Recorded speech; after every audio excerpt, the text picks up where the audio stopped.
out there in Radio Land. We invite you to reminisce for a while this afternoon as we present Those Were the Days, brought to you with fond memories by Northwest Federal Savings and Loan Association, by Nelson Hirschberg Ford, and by Eden's Plaza Shopping Center. This is Chuck Shaden with another in our series of programs designed to bridge the sound gap between yesterday and today. Today is Saturday, March 5th, 1977, and today on Those Were the Days, we promise another afternoon of good old radio sounds from the Golden Age. Between now and 5 o'clock, we're going to tune in to the FBI in Peace and War, to Suspense, Fibber, McGee and Molly, and The Thin Man. Lucky Strike Extra on deck this afternoon. Our special guest will be actor Ricardo Montalban, chatting about his show business career, and toward the end of our get-together today, we're going to have a Those Were the Days tribute to Andy Devine and Rochester, two radio friends who passed away recently. And we'll have a rare Jack Benny program from radio featuring both Andy Devine and Rochester. A lot of good listening, a lot of good memories today, so stick around. The fun begins right now with this word from our friends at Northwest Federal Savings.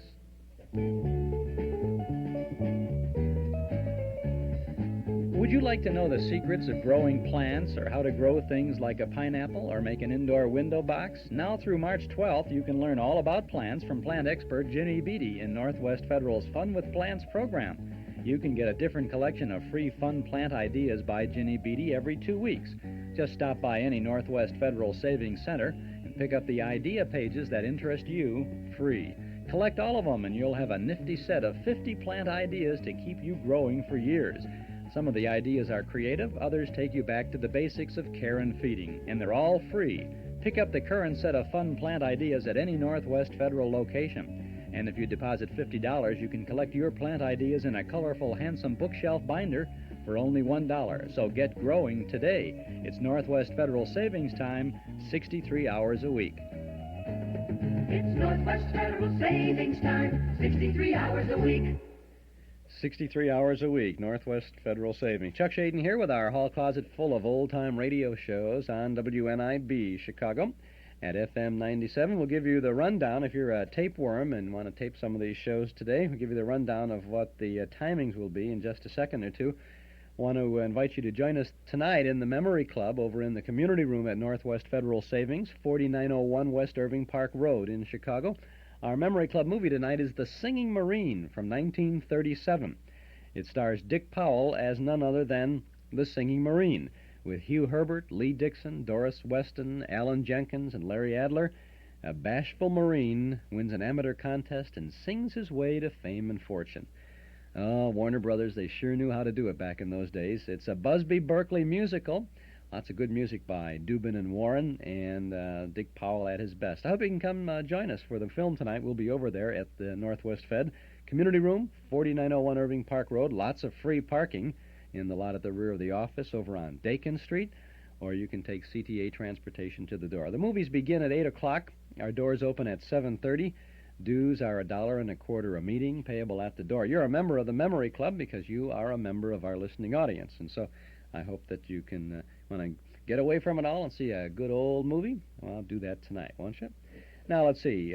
We have modified our program slightly today from the listing in our Nostalgia newsletter for March. The reason for this was that we lost Eddie Rochester Anderson and Andy Devine within the last couple of weeks. Both gentlemen were known to radio listeners for their appearances on a number of different things. Eddie Anderson, of course, was Rochester with Jack Benny for so many years, and Andy Devine always joined Jack Benny, especially in his shows from the late 1930s, very early 40s. Andy Devine was kind of a Western co-star for Jack when Jack Benny would play Buck Benny, you know. And, of course, Andy Devine was Jingles on the Wild Bill Hickok television series, and a very interesting actor in his own right in many areas. We're going to have a tribute to both Andy Devine and Eddie Anderson later on in our show. And we're going to have a Jack Benny program featuring both of those gentlemen, and that's primarily the reason we're making a little switch today. We're going to delete the Burns and Allen show that we had originally scheduled for today and substitute it later on this afternoon with the Jack Benny show. We'll put the Burns and Allen tape on the shelf in our closet and reschedule it for sometime soon on a Saturday afternoon. Our lineup today, though, is in this order. We start off with the FBI in Peace and War. We have 3 parts to this. First part is 9 minutes and 15 seconds. Part 2 will be 12 minutes and 10 seconds. Part 3 will be 9.5 minutes. Then we'll have a suspense drama called The Singing Walls in 2 parts. Part 1, 14 minutes and 50 seconds. 5-0, almost 15 minutes there. Part 2 will be 14 minutes and 20 seconds. After that, we'll share with you a conversation we had with actor Ricardo Montalban. That runs about 19 minutes. Then we'll have a Fibber, McGee, and Molly program from 1939 in 3 parts. Part 1, 9 minutes and 40 seconds. Part 2, 11 minutes, 50 seconds. And Part 3 will be 7 minutes and 50 seconds. We'll have a Thin Man adventure after that, The Haunted Hams with Les Temayne and Claudia Morgan. 2 parts, 14 minutes and 10 seconds. And 15 minutes and 25 seconds. And then after a little tribute to Rochester and Andy Devine, we'll have a Jack Benny program from 1939 in 3 parts. Part 1, 11.5 minutes. Part 2, 7.5 minutes. And Part 3 will be 9.5 minutes. If you're not a tapeworm, I hope you will forgive us for taking a moment or two to run down this lineup, but we know the folks who do like to copy the shows for their own collection find that information kind of valuable because they can cut out all the other stuff in and around the shows and get to the heart of the matter. And that's part of our service here on a Saturday afternoon on WNIB. Now we go back to June 10th of 1953 for the FBI in Peace and War. The FBI in Peace and War.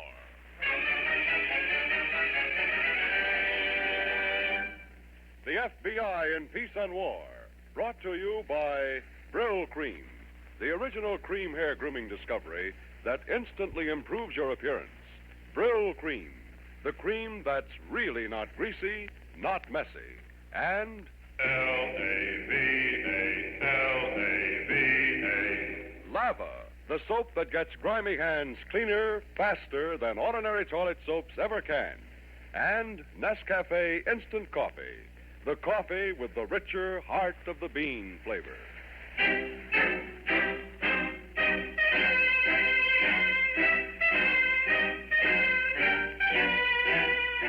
Another great story based on Frederick L. Collins' book, The FBI in Peace and War. Drama, thrills, action. Tonight's story, The Traveling Man.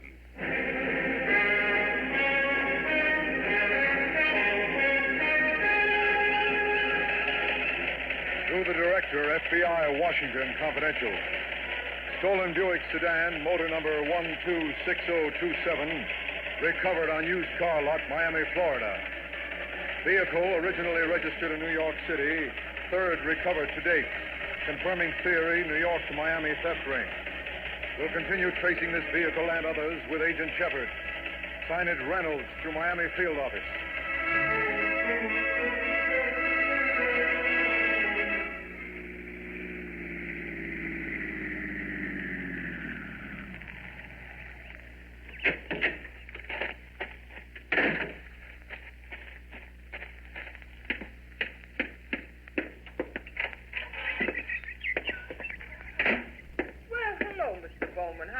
Hiya, Mrs. Edley. How you been? How's Miami? How's your beautiful daughter? Did you get my telegram? Yes, we got your telegram, and your room's all ready.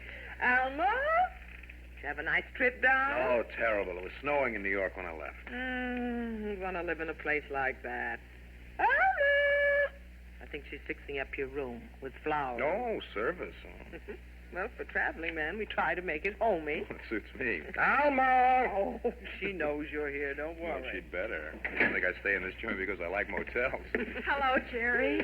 Oh, did you put the flowers in his room? Mama. Oh, don't you mama me. Will you sign the register, Mr. Bowman? And my daughter will show you to your room. Breakfast 7 to 9, no later. All right, I'll be up by 10. Mama's terrible, isn't she? Yeah, she scares me. I'll bet. We put you in here. I think it's quieter. Who cares about a little noise? Well, sometimes you get the headlights from the cars in that front room. I think... Jerry. Do you miss me? Uh-huh. Me too. I'll bet. But you don't believe me? Mm-mm. But tell me anyway. Oh, I missed you, Alma. Oh, Jerry. How long you staying? Tonight and tomorrow night, then I've got to get back to New York. That's all? Yeah, but I'm making another trip in a week, and after that, it couldn't be for me. I think it is, Jerry. Someone's been calling all day wanting to know when you get here. Yes, I know who it is. I'll see you in a couple of minutes, Alma. This is business. Oh, yes, of course. We'll have dinner, huh? If you want. Oh, I want. A couple of minutes, baby. Hello. Well, where have you been? I've been calling that joint all day. Well, I had trouble with the car, ignition.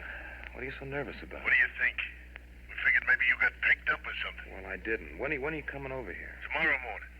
Okay, you bring my money, huh? Yeah. 4 trips this month. I can count. $250 a trip. 200. Oh, look, I'm bringing a brand new Cadillac. The price is 200. One car's the same as the next. All right, we'll talk about that tomorrow. And we won't talk about anything. All right, don't get in the heat. I was just kidding. I'll see you tomorrow, Nick. I've got to go now. I'm taking a friend to dinner.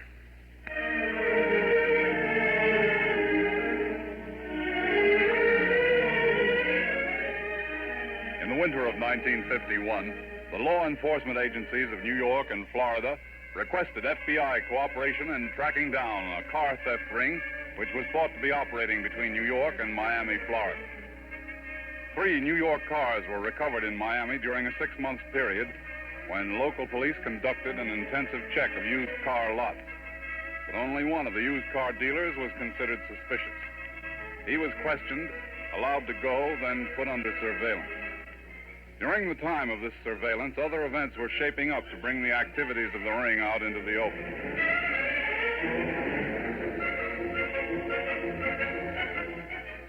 So we're not selling any more cars on that lot. You'll take that caddy to this address on Bay Street. Guy knows you're coming. Okay, now where's my money? You'll get it. You going to speak to Joe for me? Try to get a little more? No, I'm not going to speak to Joe. Who do you think you are asking for more I money? take a lot of risk driving those cars 1,500 miles. Listen, you want to quit? Go on. Get out. We can pick up punks like you all over the street. Take it easy, Nick. Who are you telling take it easy? This time last year, you're nothing but a loafer hanging around a pool room. Joe picks you up, he gives you a So job. I drive the cars, don't I? I pay my own plane fare back to Now, New York. Look, I'm getting sick of you. Maybe this will be your last run. Well, all right. Maybe it will, huh? Maybe I'll go into business for myself. You just try it. You just try that once. But you know, I'm only kidding, Nick. Go out for yourself. Go on. Just try it. It's just that I need a little more money, that's all. Well, you don't get it. Here's your dough for the last 4 trips. When you deliver the caddy, get back to New York. Joe is going to have plenty to say to you. Nick. 2-bit loafer hanging around a pool room. You don't know when you're well off, do you? Nick.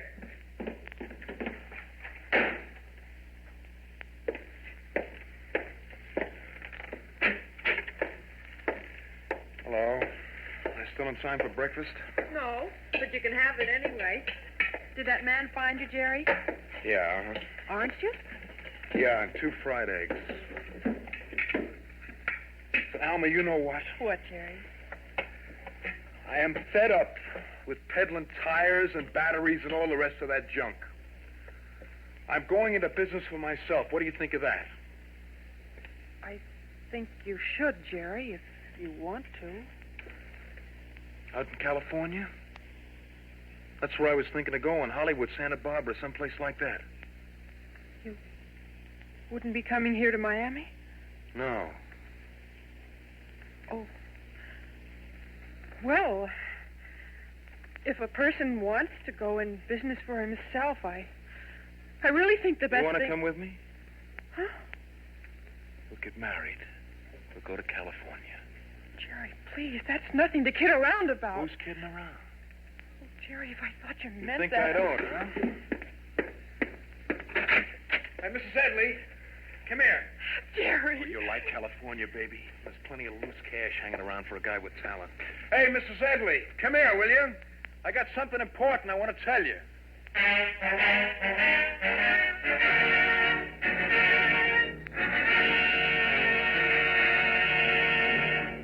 Back to the traveling man in just a moment. But first, Brill Cream. That's the sensational hairdressing that's got the whole town talking. Brill Cream. The cream that instantly improves the appearance of your hair. The cream that makes your hair look richer, healthier, more lustrous, and really well-groomed. Brill Cream makes men's hair look neat, smooth and lustrous, can't be beat. Use it daily, just a bit. Brill Cream always makes a hit.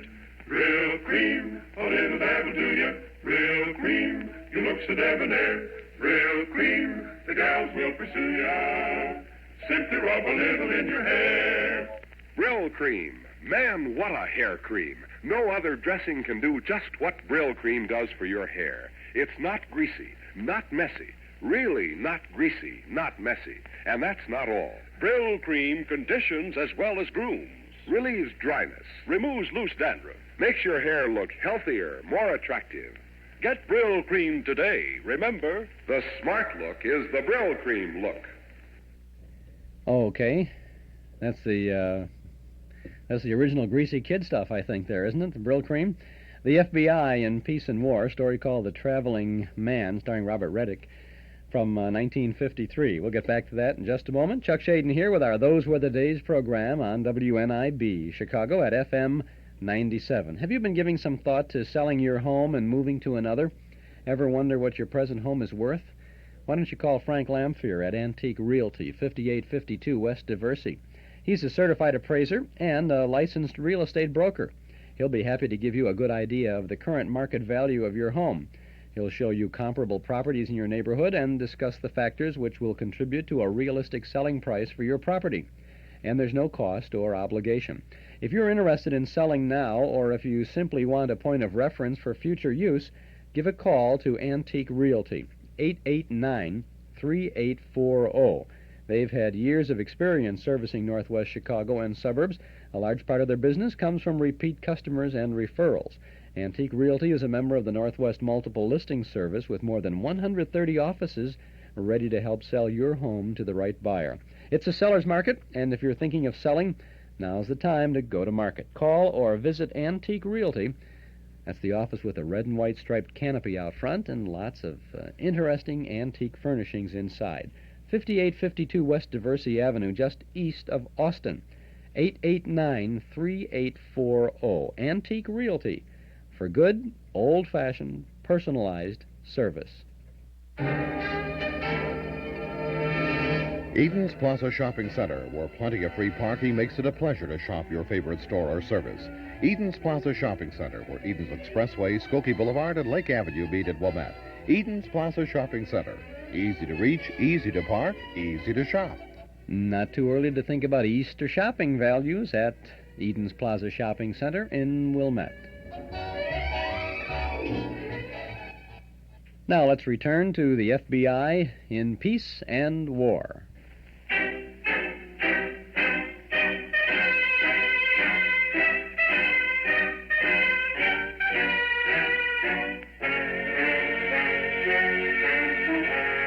And now, Act Two of tonight's story, The Traveling Man.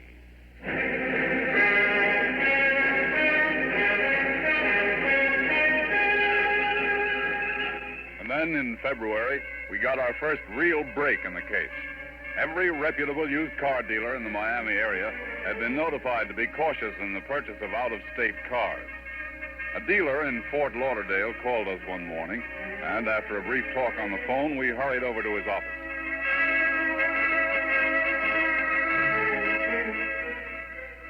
The car had New York plates, Mr. Schaefer. That's right. And what made you suspicious of this man, Mr. Schaefer? Well, mostly the price he wanted for the car. It was a brand new 53 Cadillac, and he said I could have it for $1,800 cash. $1,800. Uh-huh.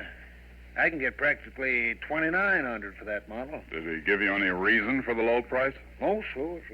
He had a real pretty girl in the front seat, said they just got married and he was going out west. He didn't want to drive and wanted to get rid of the car in a hurry. You said he was young, Mr. Schaefer. 25 or 6, I'd say. Of course, he could have been some rich kid who was on the level, so I said, did he mind if I had a look at the car? He got kind of nervous then and said the car was in perfect shape. He showed me a bill of sale and registration. Do you remember the name on the bill of sale? No, I don't. I just glanced at it, and then I lifted up the hood of the car. I wanted to see the motor number. He got real sore then, but I could just see that the metal around the motor number had a lot of chisel marks, and the number looked new. All of a sudden, he said I was wasting his time. He slammed down the hood and drove off. I took down his license number. Here it is. Okay, Mr. Schaefer. Thanks a lot. May I use your phone? Sure, go ahead. We'll get out an alarm on the car right away. Driver said he was going to California, huh? That's what he said. Hello, Agent Shepard speaking. Let me have the teletype room, please. I want to put an alarm on the air right away.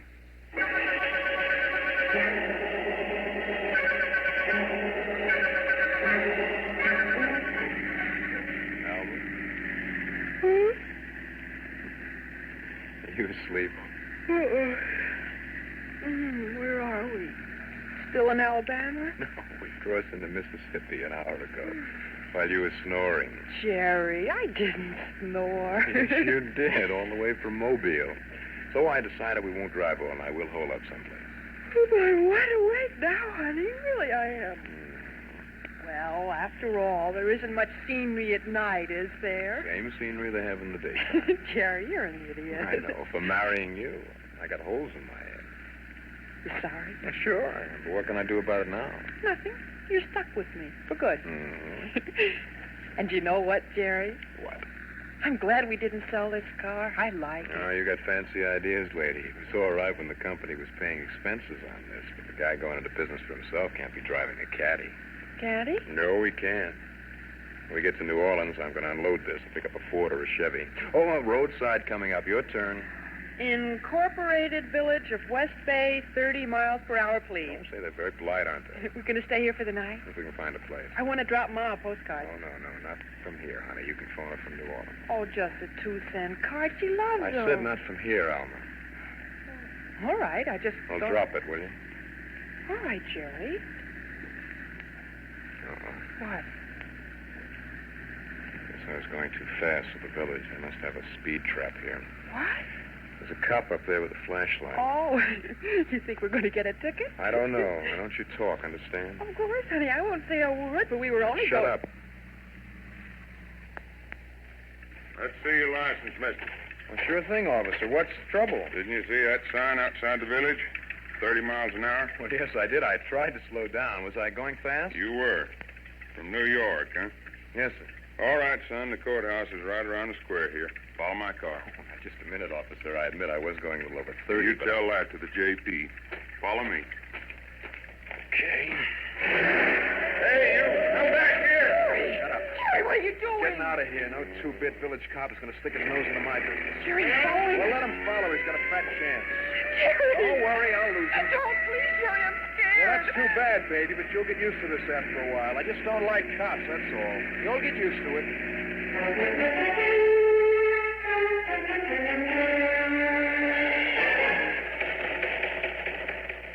FBI Field Office, Miami, Florida.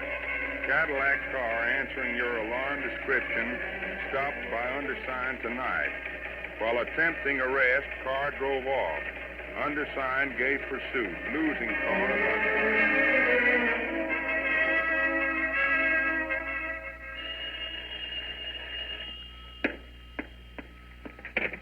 Nedley Motor Court. Hello, Ma. It's me, Alma. Alma, baby, where are you? New Orleans. Listen, Ma, I can't talk very long. Jerry didn't want me to call. I don't know why, but... What do you mean he didn't want you to call? Alma, are you all right? Sure, I'm all right, and we're having a wonderful time. You don't sound all right to me. What's the matter? If that boy isn't treating you right... Yes, Ma. Now, don't start worrying. Well, where are you staying, Alma? Canal Street Hotel. Well, listen, that man that used to come to see Jerry was in here, that Mr. Morton. He wants to know where to get in touch with Jerry. Well, I don't know how long we'll be here. Well, will you tell Jerry that Mr. Morton wants I can't, Ma. I'm not supposed to be calling you. If Jerry knew... Uh-oh, there's somebody at the door. I'll call you again. Now, Alma, we're only staying here a few days, and then we're going to Austin. I'll call you from there. Bye, Ma. Take care of yourself.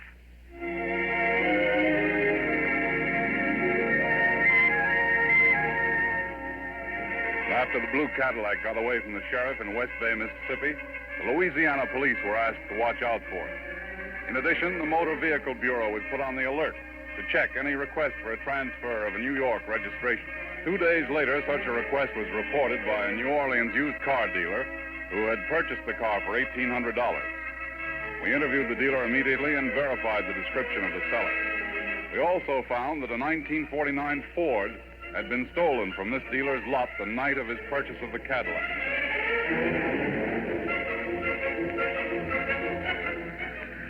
Oh, it's not a bad little job for a 1949, is it?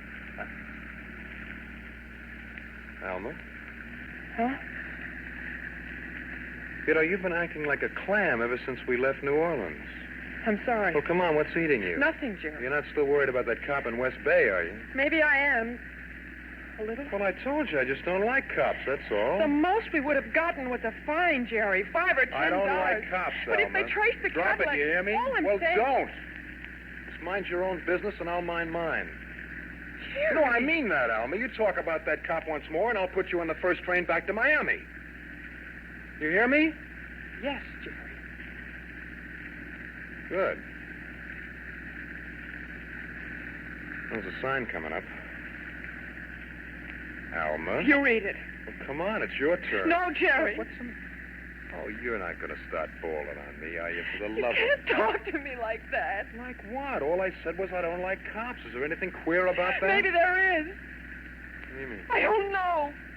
Listen, Alma. I don't know, Jerry. You won't let me call Ma or even send her a postcard. You act like we were running away from something. You're off your rocker. All I'm running away from is a crummy job. I wish I could believe that, Jerry. Just doesn't seem that way to me.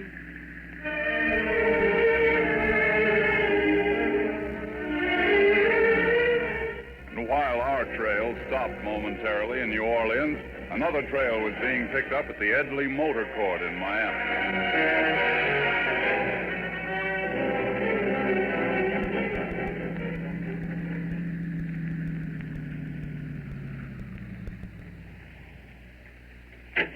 Wait here, Sam. I'll be out in a couple of minutes. Okay.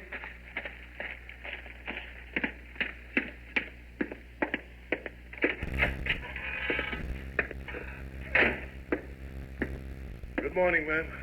Oh, hello. Remember me? I was in here last week. Oh, yes, you're Mr. Morton. That's right. I was just driving by. I thought I'd stop in and see if you'd heard from your daughter.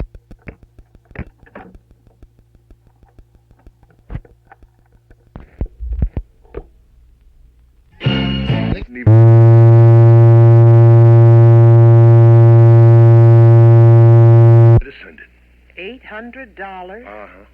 Those kids could probably use it on their honeymoon, huh? Well, sure they could. Would you want to leave it with me and the first time I hear from you? No, I'd rather not, Mrs. Edley. Besides, I want to talk to Jerry. I want to offer him the franchise for our California territory. Oh. But if you haven't heard, well, that's my tough luck. Sorry to have bothered you, Mrs. Edley. Mr. Morton. Yes? You didn't bother me, and I'm afraid I've been telling you a little white lie. I did hear from them. At least Alma, my daughter, phoned me. Oh, she did? They're staying at a motel just outside of Austin, Texas. I guess if he knew you had a check for him and you wanted him to work in What's California... the name of the motel, Mrs. Edley? Well, it's the Panhandle on Route 20, just outside the city. Panhandle on Route 20. Thanks, Mrs. Edley. Well, I don't know whether I should have told you, but... Oh, you were perfectly right in telling me. Jerry just didn't want to talk business on his honeymoon. Thanks again, Mrs. Edley. I know Jerry is going to be real surprised when he finds out what I've got for him.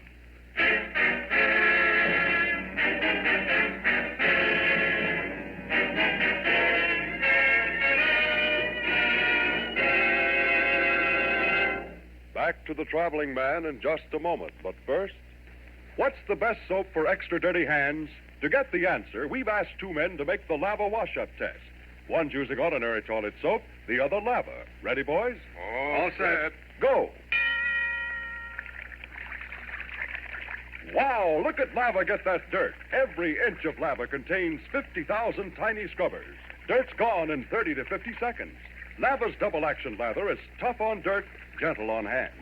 It contains the same soothing ingredient used in expensive hand lotions. Time's up. Let's see the results. First, the man who used lava. How about it? My hands are clean, really clean. No marks on the towel. And yours, sir? Mine are still dirty. Ordinary soap just can't clean so deep so fast. Right you are. There's nothing like lava to get hands clean and keep towels fresh. So, for you, Dad, for you, Mom, and the kids, always keep lava handy. L-A-V-A, L-A-V-A. Gee, we get a bonus on this, don't we? Not only we get a good FBI show here, but we get those commercials. L-A-V-A.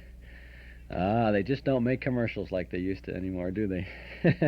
Chuck Shaden here on our Those Were the Days program, WNIB, Chicago, FM 97. This FBI and Peace and War broadcast is from June the 10th of 1953.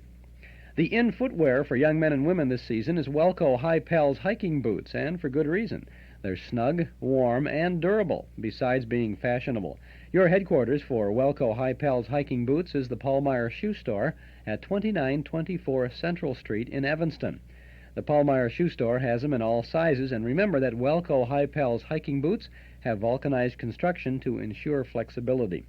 For hiking boots, it's Welco High Pals, and for Welco, it's the Paulmeyer Shoe Store, 2924 Central Street in Evanston.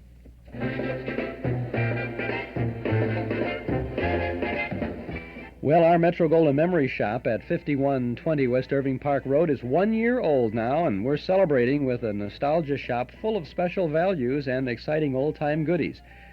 Pay us a visit this week for sure for a trip back to the good old days of not so long ago. I want you to come in and see what we've got in our store for you. We have some bargains, really bargains on LP records. You won't believe the prices on some of these things we've gathered over the last year or so. We have magazines, books, and games. And, well, we've been searching and sleuthing for memorabilia from the good old days and actually holding lots of it till this first anniversary get-together. Take a look at our collector's table. We have scores of one-of-a-kind memories to take you out of this world for a while. Come in and browse. We have movie stills, lobby cards, movie posters, press books. If you can remember it, well, we probably have it. At our Metro-Goldwyn Memory Shop, 5120 West Irving Park Road, just east of Laramie. Our shop is open Tuesday and Wednesday from 11 a.m. to 6 p.m., Thursday, Friday, and Saturday till 8, and from 1 to 5 every Sunday afternoon. We're open now. We'll be open this evening till 8 o'clock. Metro-Goldwyn Memories, thanks to you, celebrating our first anniversary at 5120 West Irving Park Road, 2.5 blocks west of Northwest Federal, just across the street from Nelson Hirschberg Ford. Metro-Goldwyn Memories, the MGM shop. And now let's get back to Act 3 of the FBI in Peace and War. And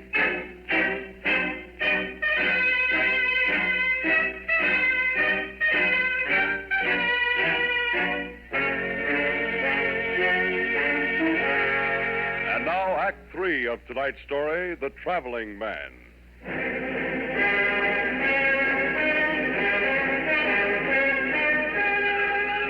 Having located the blue Cadillac in New Orleans, we shifted our attention to the Ford, which had been stolen from the dealer who'd purchased the Cadillac.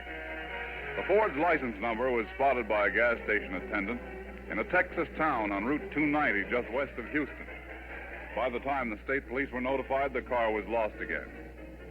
Agent Reynolds and I picked up the trail at this town and headed west, the direction of the stolen car. Our car was radio equipped, and we maintained contact with our San Antonio field office.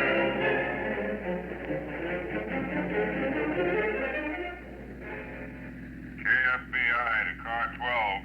Where are you now? Just past Fremont. You got anything for us? Nothing yet. Nothing is past the checkpoints west of Austin. Okay, we're still with it. Okay, we'll keep you posted. Right. Want me to drive a while, Shep? No, I'm not tired. How far is it to Austin? A little over 50, according to this map. Looks like we're going to draw a blank, doesn't it? Maybe. They were heading west on this road, 290. How many roads branch from 290 between Houston and Austin? I'm not going to count. And if they were smart, they'd stay off main highways, wouldn't they? Sure, but I don't think they are smart, Shep. At least the boy isn't. He could have picked up a car off the street instead of the dealer's lot. Unless he didn't know how to take one off the street. Yeah, that's an angle, too. But how did he get the Cadillac? I don't know. It's possible he was just the delivery man. Possible. But where's he running and why? I'll tell you that when we find him. And if. Okay. When do we eat? Eat? Yeah, lunch. Look, you've been to the movies, you watch television. Did you ever see a federal agent sit down to eat? You got me there. We can't do anything as dull as eating. FBI, car 12. Go ahead. We just got word from the sheriff's office at Hillman. A motel on Route 20 checked in a 49 Ford last night with Louisiana license 280691. How far are you from the town of Dry River? Looks like about 30 miles. You're closer than the sheriff at Hillman. It's the Panhandle Motel, Route 20, about 10 miles west of Elgin. Okay, we're on the way. Keep in touch. Call if you want help. While we were heading to the Panhandle Motel, the driver of the stolen Ford was packing his bags, getting ready to check out. Alma, you got my shaving things in that one? Yes, Jerry. All right, take it out to the car. I'll be with you in a minute. Don't forget my coat. No, I won't. And the thermos, it's right there on... Mrs. Bowman?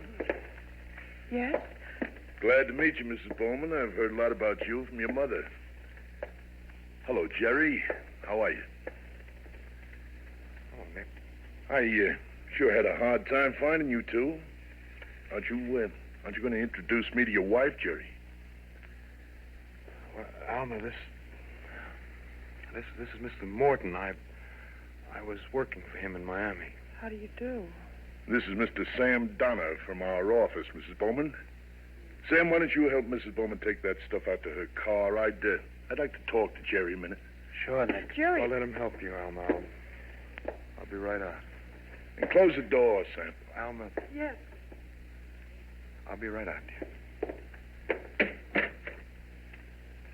Listen, Nick. Where's that Cadillac, Jerry? I didn't see it out in the parking space. Nick, I needed dough real bad. I sold it. Look, I've got most of the money with me. I'll give you what I have, and I'll work out What the made rest. you think you could get away with this, Jerry? Listen, I know it looks bad, Looks Nick. bad. I'll pay it back to you. I swear I told you not to try going into business for yourself, I didn't wasn't, Nick. We were just going to California for a honeymoon. We were coming back. Uh-huh. It's the truth, Nick. You got to believe me. How much did you get for the Cadillac? I got $1,800. You lie. I swear to you, Nick. You lie. Give me whatever dough you've got. Sure, here. Here, take it. The whole $1,800 is here. You just said you were hard up. Well, I had what you gave me for driving last You're night. a stupid punk, Jerry. You know that? Look, maybe I did make a I mistake, had Nick. you tagged the first time you drove a car down. Just a stupid pool room punk. On account of you, we had to change our whole setup in Miami. What? Our whole setup, we changed it. Joe says no cars will come down till I take care of you. What do you mean? Take care of you.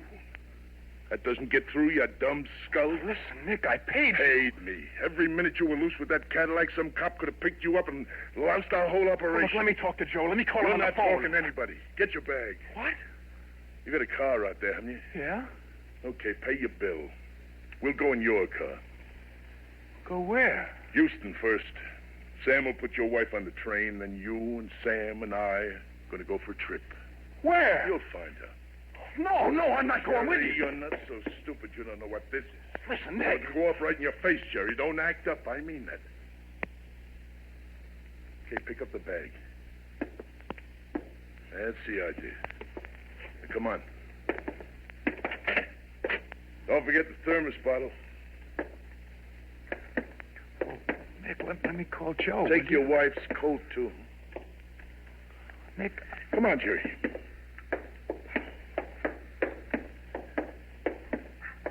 Go ahead. Pay your bill.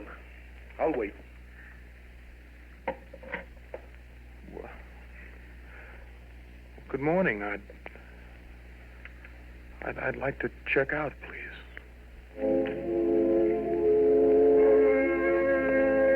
As we were turning into the Panhandle Motel, a 49 Ford drove out.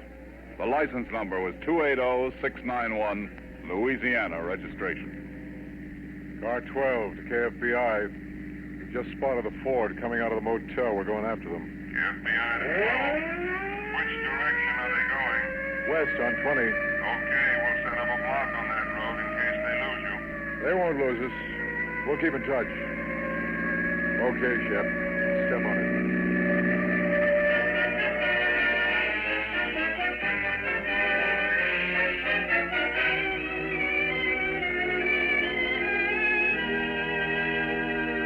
We overtook the stolen Ford 5 miles from Austin. All of the occupants of the car surrendered without resistance. As a result of their capture, we were able to break up the New York to Miami car theft ring, all of whose members, including Jerry Bowman, received long terms in prison. Bowman's wife, Alma, suffered a great shock on learning the true nature of her husband's business, but she's known to have visited him numerous times in prison. For the next 8 years, Jerry Bowman will cease to be the traveling man.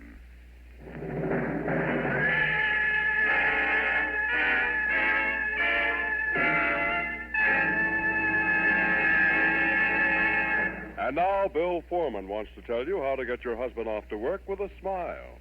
It's just as easy as can be. Just serve him a cup of delicious Nescafe instant coffee, along with those breakfast bacon and eggs. Say how he'll go for that richer Nescafe flavor. A deliciously different, heartier flavor no other coffee has. Yes, ma'am. And here's why. Nescafe takes choice coffees, fine coffees, and then full brews them to bring you more of that real, rich, heart-of-the-bean goodness than any other coffee. But look, why not find out for yourself? Get Nescafe at your grocer's tomorrow. And then let that first delicious taste tell your husband and you that no other coffee, instant or ground, gives you the richer flavor of Nescafe instant coffee. You save money, too, with Nescafe instant coffee. Up to 25 cents a pound over ground coffee. In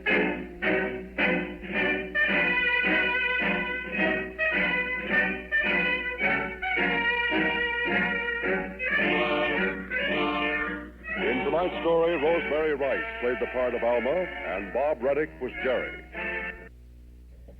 And there is the FBI and Peace and War. Sorry, there's no button on that show, no ending as such, but we had the complete story there at any rate. The Traveling Man from June 10th of 1953, the FBI and Peace and War. Chuck Shaden here with a hall closet full of old-time radio shows today and every Saturday afternoon on WNIB Chicago at FM 97. Coming up ahead of us, a chat with Ricardo Montalban. Then we have a suspense drama starring Preston Foster and Dane Clark, Fibber McGee and Molly, The Thin Man, and in salute to Andy Devine and Rochester, two friends who we lost in the last couple of weeks. We will have a Jack Benny program from 1939 featuring Andy Devine and Rochester as part of the cast. Kind of an interesting show from Father's Day. That'll be the last thing on our agenda this afternoon. Next Saturday, the 12th of March, we're going to start off with an X-1 drama, science fiction story called Real Gone with 1950s disc jockey Al Jazzbo Collins. That would be the name given to a disc jockey in 1957. We have The Halls of Ivy with Ronald and Benita Coleman. Our special guest next Saturday will be Alice Reinhardt, who played Chi-Chi on radio's Life Can Be Beautiful. We will have an episode of Life Can Be Beautiful. We'll also have The Great Gildersleeve and Official Detective. In 2 weeks, on the 19th of March, Bob Hope Show, The Mysterious Traveler, The Aldrich Family, Lights Out, The Beulah Show, and the suspense drama starring William Conrad. On the 26th of March, yours truly, Johnny Dollar, Sam Spade, Mr. and Mrs. North, Sherlock Holmes, and Mr. Keene, Tracer of Lost Persons. And our guest on that Saturday, the 26th, will be Alice Frost, who was Pamela North on the Mr. and Mrs. North series. Got a lot of good things lined up for you, and we've really got some interesting things being planned for April as well, working on the April schedule these days. And oh boy, some dandy things coming up your way. You can find out exactly what we've got lined up for you when you subscribe to our Nostalgia newsletter and radio guide. Bing Crosby is on the cover of our newsletter for March. Bing took a little fall the other day. Did you read in the papers? He was taping a 50th anniversary special It's going to be on television in the next couple of weeks. He was taping it. At the end of the show, the audience rose to its feet to give him a standing ovation, and Bing was taking his bows, and he must have gotten, in the excitement of it, made a wrong turn, and he stepped off the stage and fell 20 feet to the floor, orchestra pit, I guess. And he broke his fall on some scenery or something that was there, and he got a gash in the head. He's okay. Doctors decided to keep him in the hospital an extra day. Crosby said to Bob Hope, who was on the show, and who came running over to him. Everybody came racing over, and Crosby says, "I guess I got to get another finish for the act." Wonderful attitude. But thank God he wasn't hurt. He was hurt, but it wasn't serious. So I'm going to look for that Crosby special coming up in a couple of weeks, sponsored by Kraft. Anyway, Bing is on the cover of our newsletter for March, and inside, another nostalgia guide filled with articles from and about the past. 32 pages of memories, a one-year subscription, only $7. You can subscribe right now if you call us here at our Nostalgia Broadcast Center at 545-2260. We have articles from and about the good old days, plus the complete listing of our old-time radio broadcast schedule, 545-2260. Just give us your name and address. We'll start your subscription with the big March issue. We'll include an invoice along with that first edition. Page after page of good reading and good entertainment. 545-2260. Now, here's what you'll find in our March newsletter. Reprint articles about Fred Allen, about movie censorship in the 1940s, about Gene Autry, about Vaughn Monroe, articles about Jimmy Dorsey. Joe Jerica's contributed an article called Confessions of a Film Freak. And that's not all. This month we have a Film Clips movie quiz, our Memory Club movie listings, our Dime Store want ad page, letters from listeners, and lots more. Subscribe right now. Give us a call at 545-2260. You'll probably have a much better chance of getting through to us than if you were calling the president this afternoon. A year's subscription is just $7, and that's not taxing at all. Bridge the time gap between yesterday and today. Call us at 545-2260. We'll begin your subscription with the March issue. If you like, send $7 to Nostalgia Newsletter, Box 421, Morton Grove, 60053. But if it's easier, just dial us up now at 545-2260. When America needs a better idea, Ford puts it on wheels. The Model T, the first V8, first wagon with a three-way gate, Pinto, Granada, Mustang too, and now just look what Ford can do. See the brand new Fords for 1977 at Nelson Hirschberg Ford, 5133 West Irving Park Road at Laramie. See all the 77 better idea cars you've been waiting for. And see them all at one of Chicagoland's leading Ford dealers, open 7 days a week at Irving Park and Laramie. Nelson Hirschberg Ford. When America needs a better idea, Ford puts it on wheels. About a week or so ago, we had a chance to get out to the Drury Lane North Theater. I guess it's in the it's at a Marriott complex out there in Lincolnshire, and we went to see a play starring Ricardo Montalban. We have been interested in his career for some time, and we thought that this might be a good opportunity for us to sit and chat with him for a little bit about his show business career. He really didn't get very much involved in radio at all, but knowing that he was a part of MGM in those big Technicolor musical years, we thought it might be of interest to you. So as a kind of a lucky strike extra today, we'll take our Those Were the Days microphones backstage at the Lincolnshire Drury Lane Theater for a visit with the Latin Lover. We're backstage at the Drury Lane North in Marriott's Lincolnshire Resort, where we've just come from a performance of Ricardo Montalban, starring in Accent on Youth, and we are chatting with the youthful Mr. Montalban right now. Welcome to Chicago. Thank you. You have all made me feel very welcome indeed. I always like to play. I've had two experiences before. in the city of Chicago itself, in a play that I did of George Bernard Shaw, Don Juan in Hell. And I must say we were received very warmly, as indeed we are being received now. You were very, very warm audiences and very, very hospitable people, and I thank you. Well, you're welcome. You deserve the warmth of the city, though. You do a good job. Thank you. When was that, when you were here in Don Juan in Hell? It was about 6 years ago. It was a drama quartet. I did it with Agnes Moorehead, Edward Mulhare, and Paul Henreid. And we were for a month in, I guess it's the Schubert Theater, isn't it? Yes, yes. And that was very exciting. That's a marvelous play, you know. You were on Broadway with that for a while. Yes, then we went to Broadway it was a limited engagement. We played only a month in each place, yes. But then about 3 years ago, I did it again, and this time with Myrna Loy. Agnes Moorehead had passed away. Myrna Loy, Edward Mulhare, and Kirk Hasner. And we did an incredible tour. 138 cities in 6 months. In one-night stands, traveling all day by bus. The whole day. Get up about 8 in the morning, get in a bus, stop at with the truck drivers. That's where we had our lunch. Rather greasy food. You know, they didn't agree too well with us. Clean, nice, but a little greasy, you know. And then get back on the bus and just barely arrive in time in some places for the performance. Get in a tuxedo, do the performance. Could never find a place open after the theater to eat.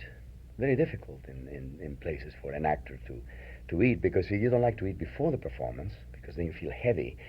And you're always afraid that something that you eat might upset your stomach or something when you're on stage. So your whole day is dedicated only for the show that evening. It's a very disciplined existence.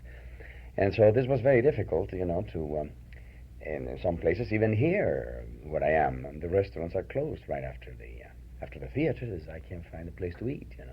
It's kind of difficult. So I have a refrigerator, and I have some salami and things, and I go to my room, salami my afterwards. lonely room, and then eat away, yes. Well, I would think that with the Mexican background, your stomach would be ready for anything. No, you see, that is a misconception. Americans do get sick to their stomach when they go to Mexico, and once they get over it, they're all right.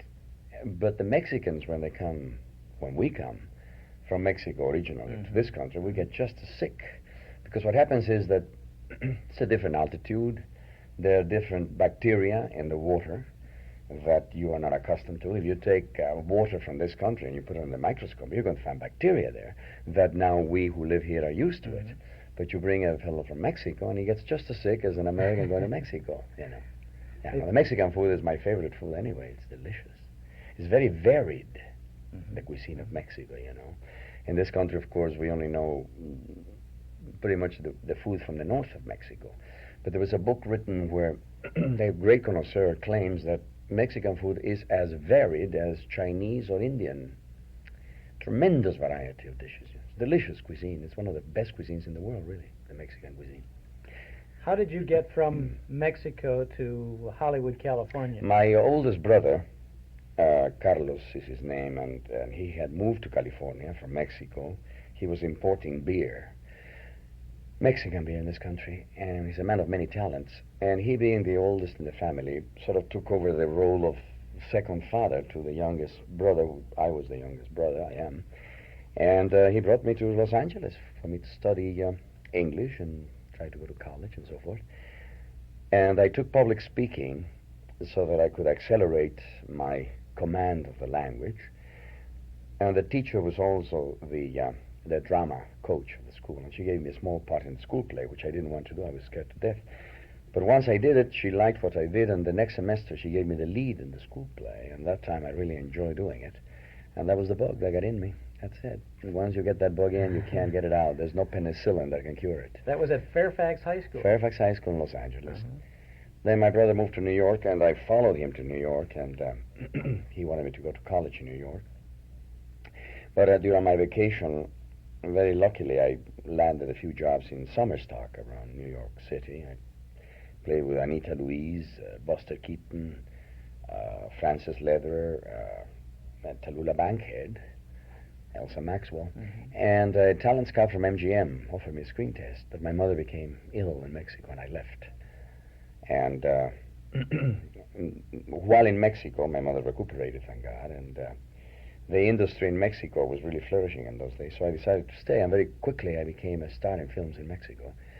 MGM saw my work again in Mexico, and then they offered me a long-term contract, and that's when I came permanent to this country. That was about 1945. 45. But you were a major star in Mexico at Before that time. that, yes. Now, Well, as a young, you know, as a young leading man, very young then. But yes, I would say that there were some great stars at the time. The number one still is Cantinflas, you know. Then they had the cowboy type of actor was Jorge Negrete, and Pedro Armendáriz, who made a big name for himself in this country as well. And then Arturo de Córdoba as the leading man. And then there was a drop. And then I came as the young leading man, you see. And I occupied a good position in the industry in Mexico. I owe everything to Mexico, really. Yes. well, when you went to when you came to MGM, then the roles you had at that time at the beginning were they comparable to the roles that you had in the No, of course not, film? because, you know, in Mexico the best roles are written for Mexicans, naturally. So I had very, very good parts. In America, the best, North America, the best, the United States of America, the best roles are written for Americans. And since I have an accent, those roles are just not available to me, and American writers don't write for people like me. So it's been a struggle for me. The proof is that there are very few of us from Mexico who have been able to make a name for ourselves in this country because the barriers are enormous, you know. Just the parts are just not available. But it's very early in my life I realized in this country that there is a saying, if you don't like it, why don't you get out? Well, I do like it, and I enjoy the challenge, so I accept it. But I also admit that it has not been easy. It's been... So therefore, you have to accept very often roles that are not very good in order to just function. Well, you were always cast in the beginning, obviously, as the Latin lover. That's right, yes. And you tried hard to get away from that. Yeah, because it was a caricature, really, you know. The Latin lover is as much a caricature as the bandido, you know, the bandits and the guy sleeping under the cactus and all that. They're all stereotypes. They have really very little to do with the truth, if any, at all, you know. Of course there are bandits, but there are bandits, and bandit is a human being who circumstances turned him in the wrong way, but he has dignity. He's a man. He's not a caricature, you know, as portrayed in Hollywood. So, you know, as I say, the roles they don't come too readily. The writers don't seem to write for Latin Americans. Well, when you were first under contract to MGM, was that like a 7 or an 8-year contract? Yeah, 7-year contract. I came for 7 years, and then they extended me for one more. I was there for 8 years, yes. Did you have any say-so whatsoever in the roles? No, when you were under contract to a studio, and you said, I don't want to do that part, they couldn't force you. But then they put you on suspension, which meant that you didn't draw any salary until they found another role for you. Might take a year. And I was married, 4 children. So I did anything they told me. Other than anything that would be demeaning to Mexico, I wouldn't do that. Or anything that would be against my moral principles, you know. Did they ask you to do No, any of never those? did, fortunately. Fortunately, they didn't. Not while I was under contract, no. What was it like to work for MGM as a It was very glamorous. No, the working conditions were extraordinary. They were marvelous. They were very glamorous. I mean, just to go to the commissary and see the array of stars that MGM had in those days was the most exciting period of my life. Those were truly stars. Gable, and Turner, and Hepburn, and Spencer Tracy. I mean, it was that studio was really studded with the greatest stars in the Hollywood firmament. But what's happened today with the advent of television is that television has created many instant stars who disappeared instantly. They don't have any lasting power. And in those days, it was a star system, and the stars were protected, and they wrote roles specifically for them. The publicity was geared to give them a certain image. It was like selling a product, and it was very, very exciting. There were many drawbacks, of course, but it was a very exciting period. Well, they gave them the background too. They developed the stars. They gave them the training ground, right? Didn't they? Which is what happened to you too, as you started here and there, and pretty soon you were co-starring with Esther Williams in some of those things. Right. And actually, when you finally left MGM, which was about 53, you started getting some meteor roles as far as you were concerned. Yes, because then what happened, the advent of live television happened, and that really separated the men from the boys. There were many actors, good motion picture actors, who just refused to do live television because it was very hectic. There were no retakes. You were in front of 40 million people seeing you. God forbid that you made a mistake. It was very nerve-wracking. And in my case, out of necessity, I braved it and I did it, and I was offered a couple of very good parts, which I did, that probably the better roles I've ever had, other than Don Juan in Hell. Those days of live television did afford me some very good roles. Well, you were also at that time making pictures like Sayonara. That was later. Was that after the live TV? Oh yes, yes. Yeah, Sayonara was very good. The only problem there was that I had a very, very, very good part, and that they were talking at the studio at the time when they saw the first cut that I would be a candidate for an Academy Award, a supporting role. And then they saw the picture and they previewed it, and the cards were all very complimentary to me, and they were really going to get behind me to be nominated. But there, for some strange reason, they felt that the picture was too long, and they started cutting, and they cut me out practically, and I was left with very little. So then they said, no, the part's too small now. We're going to get behind Red Buttons, and Red Buttons won the award that year, yes. My part was just decimated by the necessity of, going to cut out Marlon Brando, so they cut me out, see. It was a very heartbreaking thing for me, yes, yes. It was, it seems, though, that the television really, especially since the television as we have today in the last 10, 15 years, has really become the place to expose the talents of Ricardo Montalban. We see you regularly in excellent roles, and you're really, working. Some of them are excellent, others are not too excellent, but I feel that an actor has to act. I'm an actor, and that's my business. I'm not an actor when I'm home waiting for the phone to ring, you see. I am a very insecure man. Actors are insecure when they're not working. So I decided that I was never going to turn down any role other than if it were, I repeat, demeaning to Mexico or practically to any country, too. I mean, I respect all nationalities. Or something that goes against my principles. I have turned down roles on those basis. But ordinarily, I'll do any role that comes my way because, as I say, I'm an actor only when I'm acting. And I have to practice my craft. And it's very difficult to practice my craft in my living room. You have to do it in front of an audience or in front of a camera. Is that why you decided to go on that grueling Don Juan and Hell tour? Right. Because it was an experience that I wanted to live through, and I almost didn't. It was very, very grueling. But it was an experience that I think I benefit from it. It required an enormous amount of discipline, concentration, in a massive, massive role, probably the longest role ever written for an actor. It's longer than Hamlet or King Lear, Of course, all committed to memory. And you have to be really very concentrated. Well, you don't feel well sometimes. You're on stage not feeling too well, and you have to go on.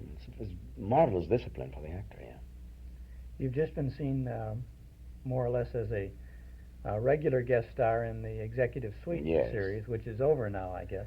I suppose that's what I hear. Yeah, they killed me because they didn't know that I had committed myself to this engagement here at the Drury Lane North. So when I told them I have to leave, they wanted me to stay on, because they liked the character. So this commitment was previous to my commitment to, the commitment here at the Drury Lane was previous to my commitment to Executive Suite. So they didn't know how to dispose of me, and so they summarily did it by shooting me. They killed me. What's next for you? Well, ABC is holding me now. I just heard yesterday. They are paying me a certain amount of money for me not to accept any commitments. Series commitments. I can work in anything else, but not in a series until December, because we did a picture called Fantasy Island. at ABC that evidently got very, very good rating, particularly after the first half hour. It really grew. Got spectacular ratings, actually. Not like Roots by any means, but for a show of its kind, very, very good ratings. So ABC is considering perhaps the possibility of using me in a series now. Perhaps even that, Fantasy Islands, a series. I don't know. But in any event, I'm being held until December for them to decide. So that's kind of encouraging. Would you like to do a series? Very much so, yes. I've never done one, and that's one experience I'd like to have, too. See, I like to try everything in life. As an actor, I like to experience all kinds of things, and I've never done a series, so I would like the challenge of that. What else haven't you done that you'd like to do? Well, I mean, I've never had a great role in a film. A great role is what an actor dreams about. But as far as medium is concerned, no, I've done them all, radio, everything. The only thing I haven't done is nightclub, and I don't know that I'm qualified because I don't have that good a voice, to sustain a show. You did sing and dance with Esther Williams? And yeah, but I mean, that's all right in a number, but not in a nightclub. To be out there an hour and a half or whatever it is, an hour, it's very demanding, and you should have a much better instrument, singing instrument, than I have. I am working on something, or rather a writer is working on perhaps the idea of me doing a one-man show. I would like to try that. And there is a possibility that I might put it together. We'll see. You mentioned radio. What did you do in radio? Oh, the Lux Radio. Lux Radio, the dramatizations of as a guest star of films. Yes, yes. Right. We think that anyone who gets out here to Drury Lane North will be rewarded with your talents by a fine performance tonight. Well, thank you. It's Accent on Youth is for the casual observer who sits down and enjoys the play, because we have reason to believe that audiences are really enjoying it very much. The comments are marvelous afterwards, and the reaction, as you saw, of laughter and enjoyment, it's quite extraordinary. It's a very good play, very well written. It was a man who wrote with tenderness and with a smile rather than the constant belly laugh. I mean, he could write with a smile, which actually a smile is closer to the heart than a belly laugh. So, but however, it might seem simple from the distance to do, but believe me that this is as difficult to do for me as Don Juan in Hell. Just as demanding, if not more so.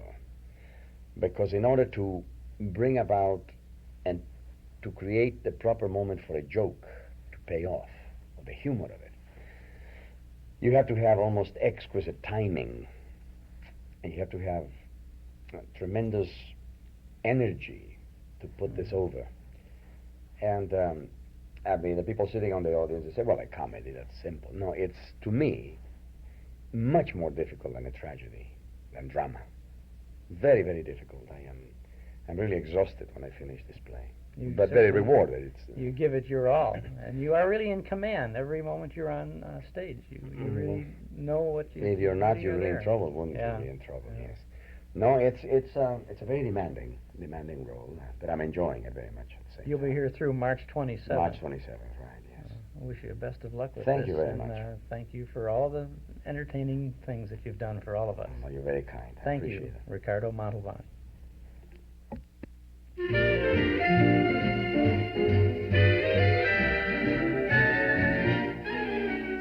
I really can't stay. Baby, it's cold outside. I've got to go away. Baby, it's cold outside. This evening has been Hoping that you drop so in. very nice. I'll hold your hands.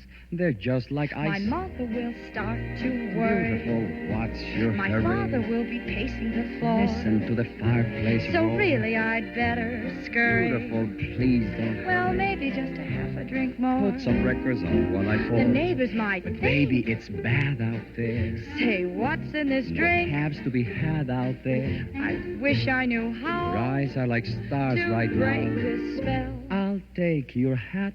Your hair looks I swell. ought to say no, no, no, Mind sir. if I move in closer? At least I'm going to say that I tried. What's the sense of hurting my I pride? really can't Oh, say. baby, don't hold out, baby. Oh, but it's it's cold outside.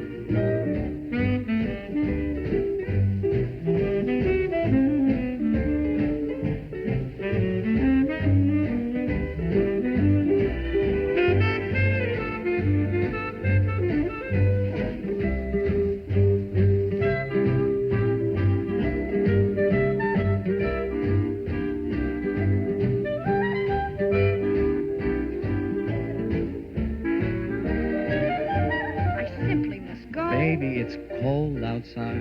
The answer is no. Baby, it's cold outside. The welcome has been Lucky that you dropped so in. nice and warm. Look out the window at that storm. My sister will be. Gosh, your lips look delicious. My brother will be there at the door. Waves up on a tropical My shore. maiden aunt's mind is vicious. Gosh, your lips are delicious. Or maybe just a cigarette more. Never such a blizzard before. I've got to get But home. baby, you'll freeze out there. Say, lend me a coat. It's up to your knees out there. You've really been I drowned. thrill when you touch my But hand. don't you see? How can you do this thing to me? There's bound to be talk tomorrow. Think of my lifelong At sorrow. least there will be plenty implied. If you caught pneumonia and I died, really can't get stay. over that old doubt, Oh, baby. but it's cold outside.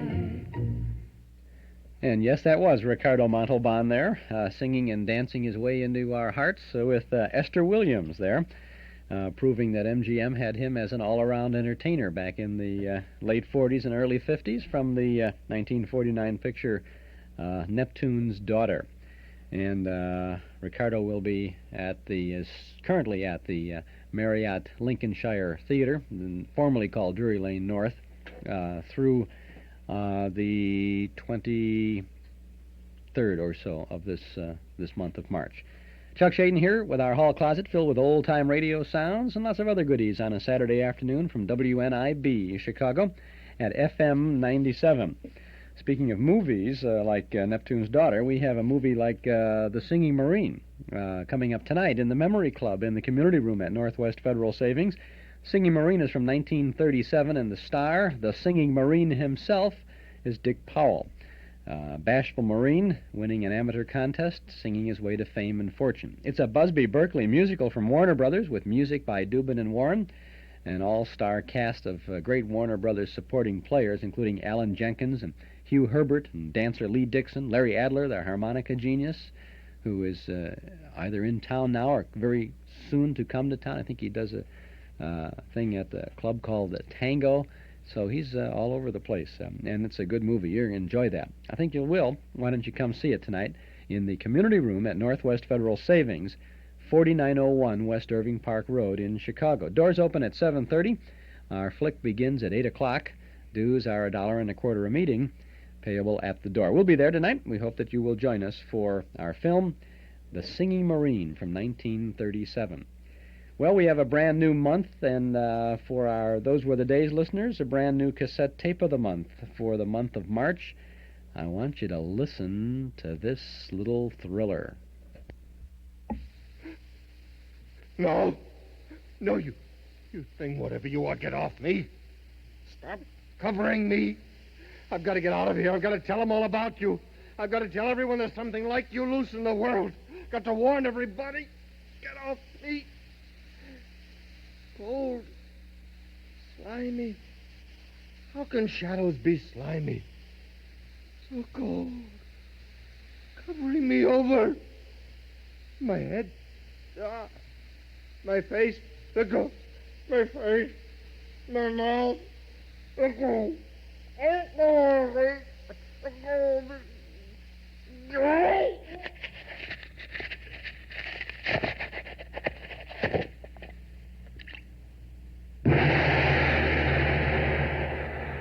If you like to listen to radio with the lights out, then you'll surely want to get our cassette tape of the month for March. Because this month we offer an Arch Oboler Lights Out special, 30 minutes with 6 of Oboler's best mini mysteries, including the fabulous drama of bodies turning inside out, which you just heard. It's called The Dark. And we also have the famous Chicken Heart story. 6 Oboler shorts guaranteed to send a chill up and down your spine. An exercise in horror on our cassette tape of the month for March. And that's not all. Besides the Oboler special, we also present Boston Blackie in the case of the unused shoes. Boston Blackie, enemy to those who make him an enemy, friend to those who have no friend. A full hour of great radio entertainment this month for only $5 from the Hall Closet, Box 421, Morton Grove 60053. A half dozen of Arch Oboler's best mini dramas, plus the adventures of Boston Blackie. 60 minutes worth of great listening. Our cassette tape of the month for March, $5 from the Hall Closet, Box 421, Morton Grove 60053. Or get your March tape at any of the 5 offices of Northwest Federal Savings, or when you visit our Metro Golden Memory Shop at 5120 West Irving Park Road. Remember the best of Arch Obler and Boston Blackie, our March cassette tape of the month.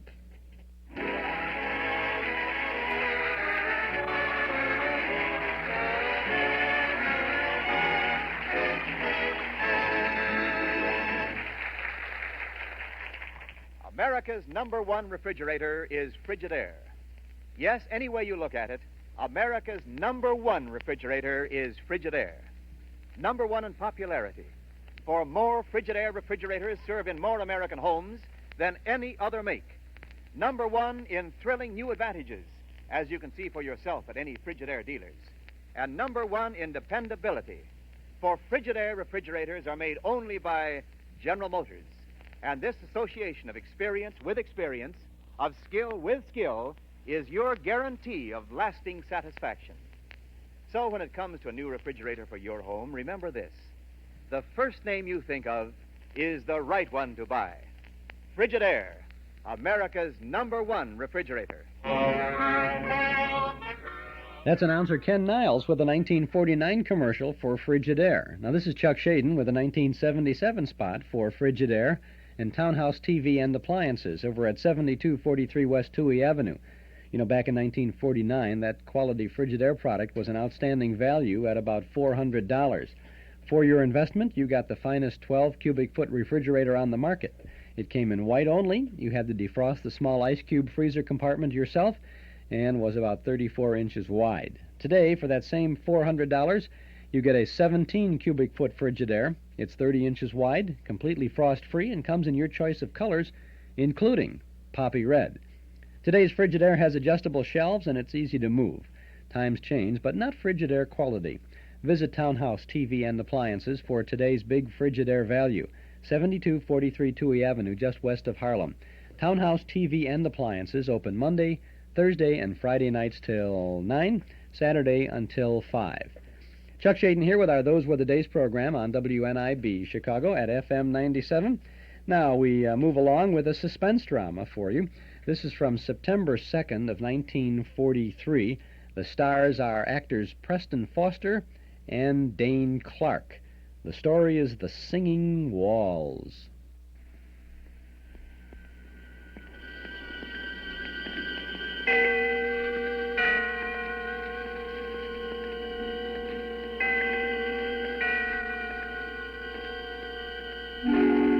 Suspense.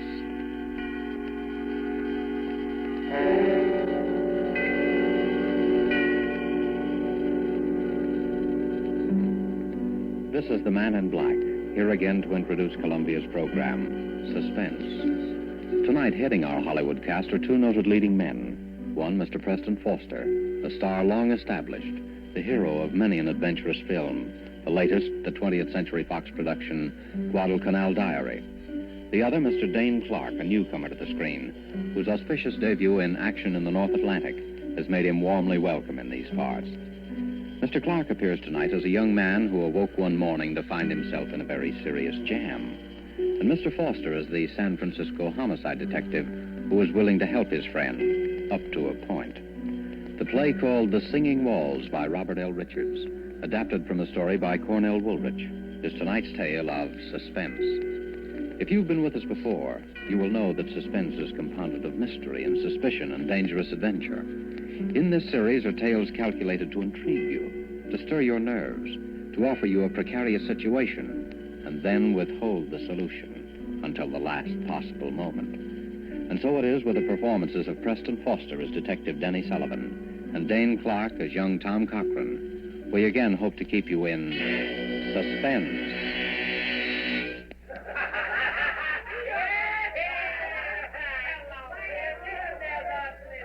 Have another. No, drink it all. There's lots more. So a guy named Joe brought you, huh? You come up here from Joe's place? What's that? Oh, you don't even know where Joe lives, huh? Me? No, I don't know either. I never seen Joe before in my life. How you feeling now, kid, huh? Sure, have a little more. It's good for what ails you. Ah, that's nothing. You're all right. Sure, I know. Let's get out of here. I know a better place. Come on, I'll help you.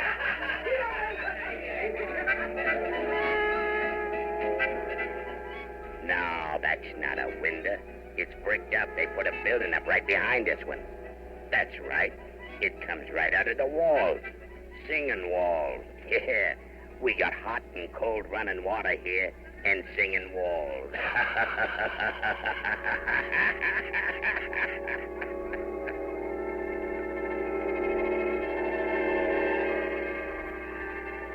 Have another.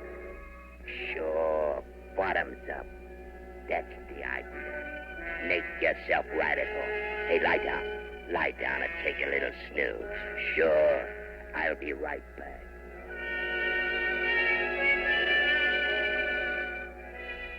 What's the matter? Have a little trouble in here while I was gone? What's blood? Sure, blood. All over your shirt. Oh, him? Oh, he's all right. Just put him in the closet. Lock the door. Like that, see? Now you put the key right in your pocket so you'll know just where to find it. Don't worry. He'll be all right. No, I'm not going anyplace. I'll be back in just a minute. Here. Have another. Have another. I'll be back in just a minute. No. No, let me out. Let me out of here. Tommy. Let me out of here. No. Tommy.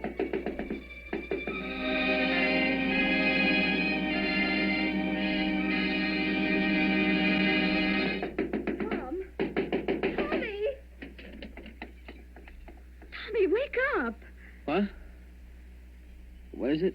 I've been knocking at your door the longest time. You were having a dream of something. Yeah, what time is it? Well, it's way afternoon. You came in pretty late. Did I? Toss me my bathrobe, will you, sis? Don't you know what time you got in? Not exactly. Oh, Tommy. I know it's tough not having a job all these months, and I know you've tried. But this isn't doing any good. I know, sis, but last night was the first time in a month, and anyway, it was different. I had a few drinks, but it was different. Something happened. What do you mean something happened? Well, it wasn't just the drinks. They were doped or something. Oh, Tommy. No, look, sis, it's not just an alibi. I don't remember where I was or anything, only that just now I seem to be dreaming about it. About what? About last night. I could hear you banging on the door all the time I was dreaming. And then it seemed as though I wasn't dreaming at all, that I was remembering a lot of things. What sort of thing? Well, it was all mixed up. There was a guy with a kind of a frog voice that kept giving me drinks. And I was sort of floating. Then there was a place that music came out of the walls. There was something about blood on my shirt. The key to a closet. Why, Tommy, you're shaking like a leaf. Yeah. It was a pretty scary dream. If it was a dream. What you need is some good hot coffee. Now hurry up and get dressed and come on downstairs. Here, I'll get you out a clean shirt. Yeah, I'd better wear the old one. I've only worn it once. Oh, but it's all messy. Yeah, it does look kind of... Mildred. What? My shirt, give it to me. Now what's the matter? Look, Mildred, that's blood. Well, I guess it is. I know it is, just like it was in the dream. Oh, Tommy, don't be so silly. You must have hurt yourself somewhere. Well, I didn't. Look, there isn't a scratch on me. Well, then you got in a fight. Maybe. What else could it have been? Well, that's what I'm trying to think. Well, stop thinking and hurry up and get dressed. My goodness, look at the way you threw your clothes around last night. Trousers on the floor. Here. Oh, dear, everything's falling out of the pockets. I'll pick it up. You get dressed. Thanks. You didn't come home with much, did you? Well, I didn't have much to start with. Well, I'll put it all up here in the bureau. 25 cents in change and your keys. Now, hurry. What'd you say? I said hurry. No. Before that, what'd you say? I said I put your change and your keys up in the bureau. Keys? Yes. Mildred, I only have one key. Well, there are two there now. I know. Let me see them. Here. Well, one's the key to the front door. Yeah, but the other one? Doesn't belong to any door in this house. It's the key to the closet. What closet? Last night it wasn't a dream. Tommy, what are you talking about? Mildred, you better call Denny right away. But he's on duty. I know, but get him over here right away. Tommy, what is it? Last night, I think I killed a man.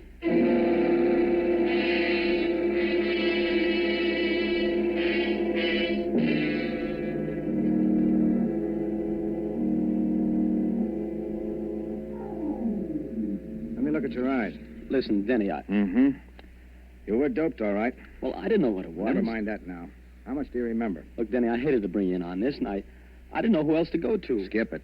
What's the use of having a brother-in-law who's a cop if he can't help you once in a while? How much do you remember? Well, just what I've told you. Just like it was in the dream, only it wasn't a dream.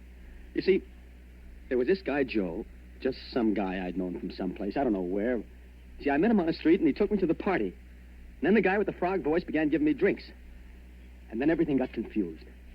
And I was in another place with the singing walls and some harmonica playing or something. I don't even know whether it was in the same apartment even, but that's where the closet was. What about the guy the dead guy? Well, at first he wasn't there, and then he was. He was sort of slumped over in a big armchair. Then Frog Voice put him in the closet. That's what I remember. And then he left. And then I suddenly seemed to realize that the guy in the closet was dead, and that's why I got out of there. I don't know how. You don't have any idea where it was? No, I don't even know where the party was. And you'd never seen any of these people before? Except this guy, Joe, who took me to the party. And that's all I know about him, Denny. Just a guy named Joe that I knew by sight from someplace. I don't know where or his last name or anything. Not much to go on, is there, kid? No, not much. A guy named Joe, singing walls, in a closet. Another guy with a froggy voice. But I'd recognize him or his voice if I ever saw him again. Tommy, you're in a jam. The way it looks right now, there's a dead man in a closet somewhere in this town, and you killed him. Oh, but Denny, Well, maybe you didn't. And if we find him before somebody else does, maybe we can figure out what did happen. The way it stands now, you're it. I know. We haven't got much time, either. The place is an apartment. They probably would have found the body already and I'd know about it. It's a hotel. They check the guests out by 6 o'clock. That gives us about 4 hours. 4 hours. For the murderer to find the guy he murdered. Kind of crazy, isn't it? Tommy, you know how I feel about Mildred. You know I don't exactly hate you either. You know I'll do everything in the world I possibly can to clear you. Sure, Denny, I know. But I'm a cop, Tommy. If you did it, you know I'm going to turn you in, don't you? Sure. I know that, too. Okay, kid. Now, let's start from the beginning. What about this Joe? I don't know anything about him. You know his name, you know his face. Think, Tommy, think. Well, I'm trying to. If I could only remember. If I could only remember.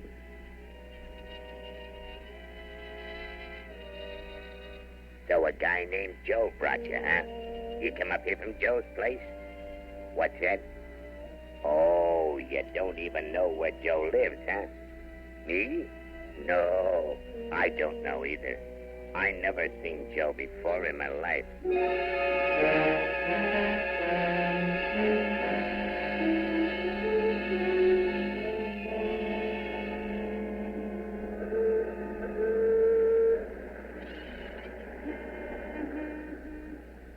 You still don't get it, Tommy? No, I don't. You told me where Joe is. I have?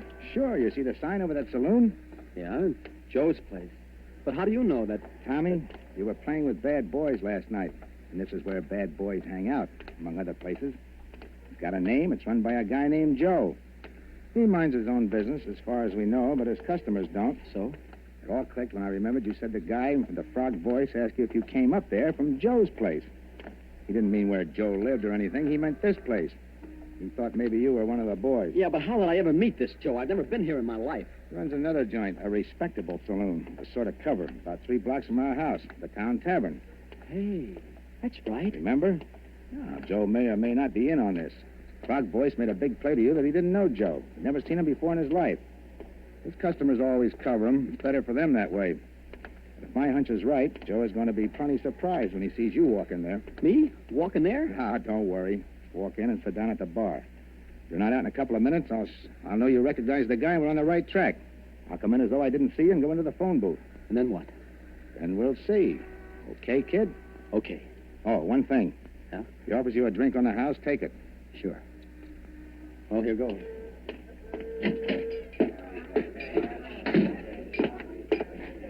What'd it be, Mac? Here. Well, we got some... Oh, it doesn't matter. Suit yourself. Well, what do you know? Tell me. Hiya, Joe. Hey, what are you doing down in this part of town, kid? Oh, I had to come down to see a guy. I didn't know you had this place. Oh, just a little sideline. It's where I first started, you know. Sure, I know. One beer, that'll be 10 cents. Hey, no, none of that. You gotta have one on me, kid. A real drink. What'll you have? Well, Scotch? Okay. Scotch for the gentleman, Larry. The very best. You understand? Oh, yeah, sure. I'll take rye. Hey, Tommy. There was some party last night, huh? What? Yeah. Hey, where'd you disappear to? I was looking all over for you. You know, that's a funny thing. I don't even remember. I get it. Well, a guy has to cut loose once in a while, huh? Here you are. One Scotch, the very best. And one rye. Well, here's to you. Wait a minute. Hey, who are you? This is my brother-in-law. Denny, this is Joe. Say, you must have got those drinks mixed up. You never drink Scotch, Tommy. You only drink rye. Yeah, that's right. Here, you take the rye and give Joe the Scotch, and I'll take your beer. I don't like Scotch. I never touch it. Okay, I'll take it. Thanks. By the way, Joe, you haven't got a little bottle I could pour this into, have you? Say, who do you think you're kidding, Bud? I'm from headquarters. There's my badge. Oh, now, wait a minute. I didn't know that you... I suppose you don't know what I'd find in this drink if I took it down to be analyzed, either. Hey, now, look, I don't want any trouble. I never had any. They can tell you down at headquarters. Of course, it's a matter of dough. You can't buy your way out of this one, chum. I want talk, and I want it quick. What kind of talk? Where'd you take Tommy last night? It was just a little party, a private party. Yeah, and they slip things in people's drinks there, too. Now, I don't know anything about that. Now, honest, I hardly know the people. Who's the guy with the frog voice? Voice? I don't know any guy with a frog voice. Now, look, I told you I don't want any trouble. They could tell you that down at headquarters. Listen, there's a narcotics rap in this for somebody, and it could be you. Where was the party? Courtney Square West, number 75. Some people named Sorrell. Come on, Tommy. You're coming too, Joe, just in case.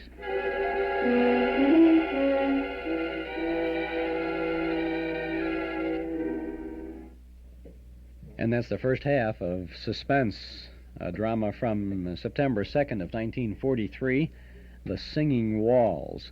Chuck Shaden here with your singing heterodyne, I guess, on WNIB, FM 97 with our Those Were the Days program every Saturday afternoon from 1 until 5 with all the good old radio shows.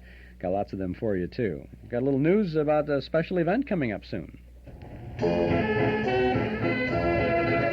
Hurry, hurry, hurry. Join in the fun for our citywide Riverview Night of Nostalgia, May 7th, as we pay tribute to the world's largest amusement park that's gone but not forgotten. Yes, we're having a big Remember Riverview party at Lane Tech High School Auditorium on Saturday evening, May the 7th, and you're invited. We'll have slides and films of the park that used to be at Western and Belmont. Slides taken during the heyday of Riverview as well as during its sad closing in 1967. We'll have special guests reminiscing about the park and its people. We'll have some exhibits and loads of memories. It's our citywide Riverview Night of Nostalgia, 8 p.m. Saturday, May 7th at Lane Tech High School Auditorium, Addison and Western. Donation is $3 a person. Seating will be limited to capacity of the Lane Auditorium, so get your tickets now at any office of Northwest Federal Savings or at our Metro Golden Memory Shop. By mail, send the self-addressed stamped envelope to MGM Shop, 5120 West Irving Park Road, Chicago 60641. It's going to be a real roller coaster ride through the good old days of Riverview, remembering Aladdin's Castle, the Bobs, Hades, the Caterpillar, the Silver Streak, the Shoot the Chutes, the Mill on the Floss, and so much more. Our Riverview Night of Nostalgia, Saturday, May 7th at Lane Tech Auditorium. Get your tickets $3 each at any office of Northwest Federal Savings or at our Metro Golden Memory Shop, 5120 West Irving Park Road, Chicago 60641. Now we take you back to the Singing Walls on Suspense.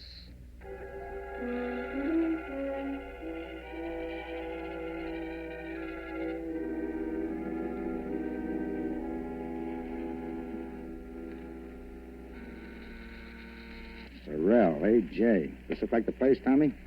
Well, it looks like it. Could be. Everything has been so confused since last night. Well, this is it. It better be. Mrs. Sorrell? Yes? I'm from police headquarters. Oh? Mind if we come in and look around? Why, no. Come on, Tommy. You too, Joe. By the way, you two know each other? Oh, his face familiar. I think he's been here on a couple of parties. We kind of get crazy parties. All kinds of people wander in and out. Is that what the trouble is? It might be. Know anyone with a froggy voice? No, not that I can remember. Okay, let's look at the apartment. Well, this is the hall, of course. And here's the living room. Joe, you stay here in the hall. And you better be here when I get back. I'll be here. So this is the living room. Uh-huh. This is the bedroom. Looks kind of messy now. See anything? No. And over here's the kitchenette. I see. And that's about all there is to it. What's that room there? Oh, that's just a sort of storeroom. Well, I think we better look at it, though. Come on. Well, all right. There, see? There's nothing much in it. An old armchair and a bed. We use it as a guest room sometimes. Denny, that closet. Oh, there's nothing in there. There's a lot of old odds and ends. Open it. Well, it's locked. All right, unlock it. I'm not sure where the key is. And, lady, you better find it. Well, I'll try. I'll be right back. Is this it, Tommy? Well, there was a closet like that. And a window just over there where that one is. And the armchair and the bed. Don't you remember? I can't, Denny. Let me have that key. Wait a minute. Here she comes. I think this is it. Try it. It sort of sticks sometimes. I'll help you. There it comes. See? Just a lot of old junk. Uh-huh. Oh, come on, Denny. You sure? Sure, I'm sure. Come on. Well, I guess that's all, Mr. Sorrell. Thanks for showing us around. That's all right. Hello, Joe. Still here, huh? You don't mind if I stay here and visit a while, do you? No, I guess not. Well, goodbye. Bye. Thanks again. Well, goodbye and good luck, copper. I'm sorry, Denny. It was a try. Well, what do we do now? I don't know, Tommy. I don't know. Think, Tommy. Think. We found Joe. Now, what about those singing walls?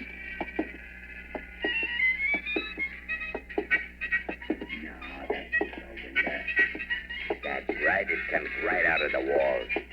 We got hot and cold running water here. And singing walls.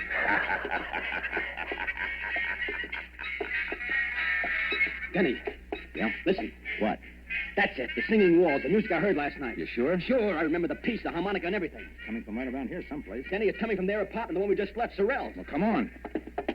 This must be the place, Tommy. The closet, now the music. They must have been pulling a fast one on us.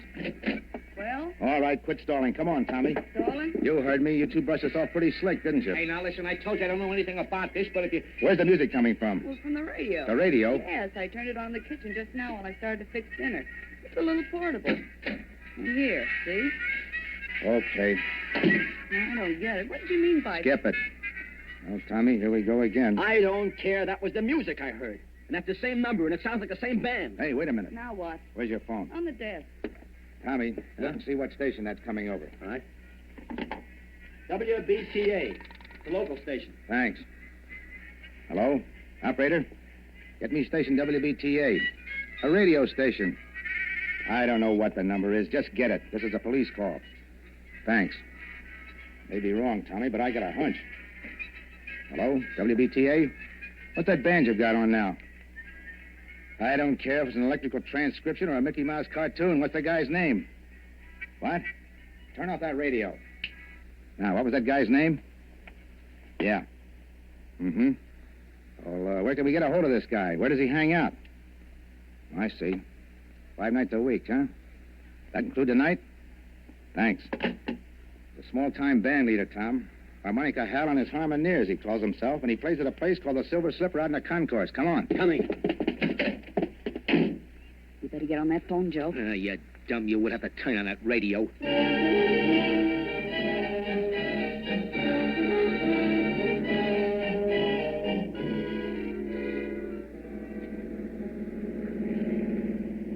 There's the Silver Slipper right over there. Okay, let us out here. Right.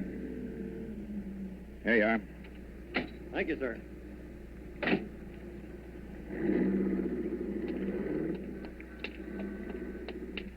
Look familiar to you around here, Tommy? No. Oh, I'm afraid it's a bum steer, Denny. Look, kid, here's the way I figure this music deal. You may have heard a recording of this band the way you did a little while ago, but there's a good chance you actually heard the guy himself. You know what time it was when you heard it? Well, it was just night. That's all I know. All right. They don't make recordings often of unknown bands, and this Silver Slipper isn't on the air. So maybe you were out here someplace and heard the band itself. Maybe. I know it's kind of a long shot, kid, but right now it's the best we got. Let's case the joint. Okay. Don't look like there were any rooms with closets and a silver slipper. Say, what about that crummy-looking hotel next to it? Yeah, I was just thinking. If you were in a room with a closet and all that, and you really did hear this band, that hotel's the only place you could have been. Oh, I wish I could remember something. The shape you were in, you probably signed your own name, too. Come on. By the way, what time you got? 10 to 6. 10 to 6. Deadline's pretty close, kid. Yeah. This better be right. What a dump. I could only remember. Well, there's the clerk. We'll see. Say, you got a guy named Tom Cochran here? Tom Cochran? I don't know. It's all right. We're friends of his. Let's see. When did he register? Last night? Sure, here it is. Tom Cochran and Ben Doyle, room 209. I don't think they're in, though. No? No. I've been ringing to see if they were going to check out by 6. I was just going to send somebody up. Well, they were out at a big party last night. Probably haven't pulled themselves together yet. As a matter of fact, that's why we came to see him. Should I ring again? No, we'll sort it surprise. Okay, right up those stairs. But they got to be out by 6 or pay for another night. We'll take care of that. Let's go, Tom. Denny, did you see that handwriting on the register? Yeah. It was mine, all right. This is it, Tommy. One way or another. Yeah. Here's 209. Don't put your hand on that doorknob. Oh, fingerprints. Use your handkerchief. It's locked. I got some keys. It's an easy lock. Here we go, kid. Denny, this is it. Close that door. Yeah. There's the closet. Give me the key. Here, you better hold my gun on that door just in case. All right. Denny, look out! He was just falling. He's dead. Oh. Gee, this is awful. You remember now? Yeah. But I can't put it together. Let's have a look. Oh.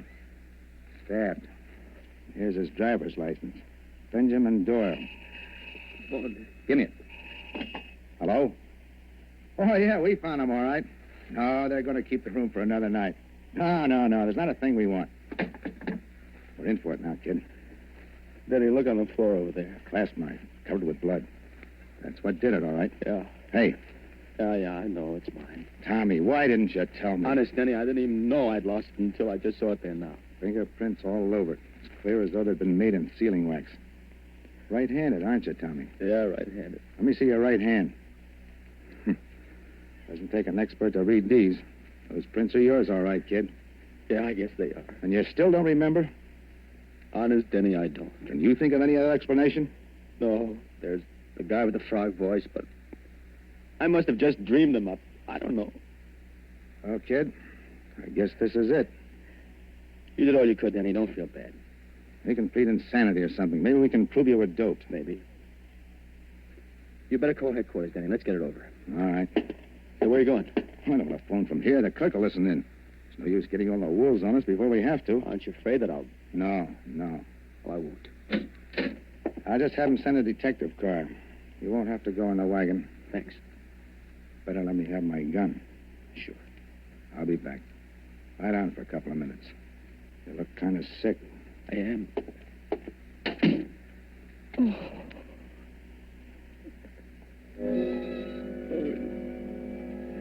That's the idea. Take a little snooze. I won't be gone long. Get a little sleep. Do you good. I'll be right back. Have a little trouble in here? Blood. Sure, blood. All over your shirt. Oh, he's all right. Put him in the closet. Lock the door. Key right in your pocket. I'm not going anyplace. Back in just a minute. Sure, I'll be right back. Be right back.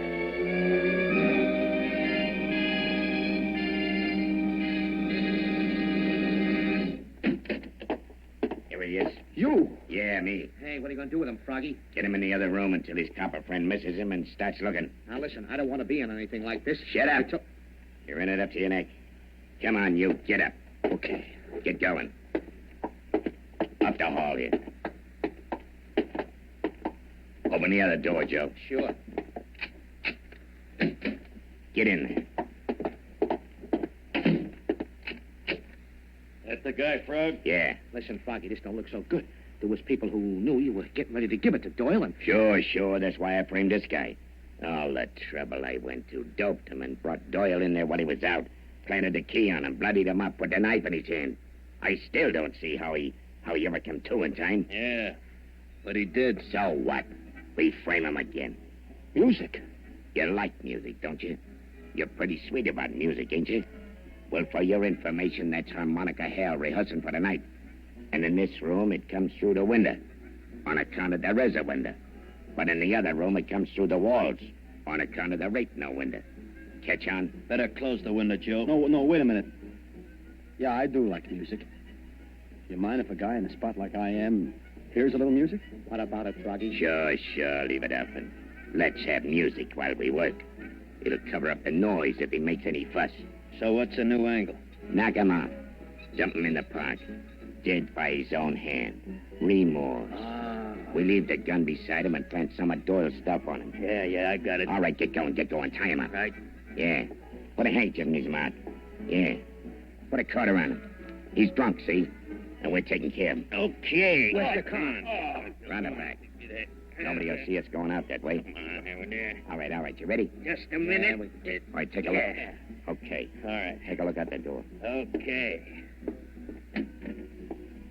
All clear? Yeah. Let's go. Lock the door after we go on. Okay. Down the hall to the back stairs. Hey, what the? All right, drop those guns and cover him, you guys. I got it. What is it? You'll find out, Graziani. Get that gag out of the guy's mouth and untie him, Mike. Sure. Denny, I heard the music. I hoped you would. I asked him to leave the window open. I heard the conversation, too. Enough. Okay, boys, take him down. All right, come on. Say, who are those guys? Graziani's a mobster. Doyle was one of his boys who double-crossed him. How you feeling? Okay, I guess. Say, that was kind of close. Yeah, all the way around. Yeah. Look, kid, Skip it, Denny. I'm sorry, Tommy. Honest. I thought you did it. Denny, until just now, so did I.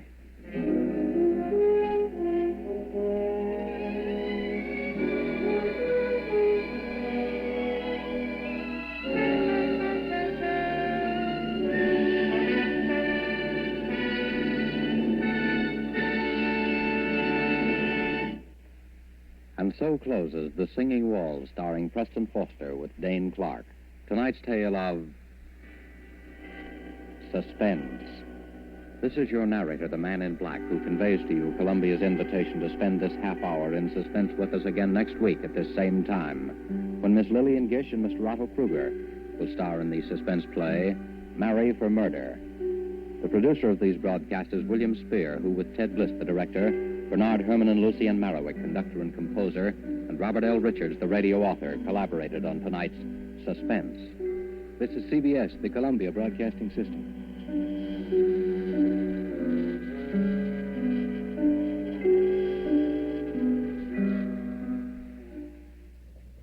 Okay, how about that, huh? Suspense from September 2nd of 1943. That CBS announcer there giving the ID at the end of the show sounded a little matter-of-fact about it. CBS, radio network, whatever.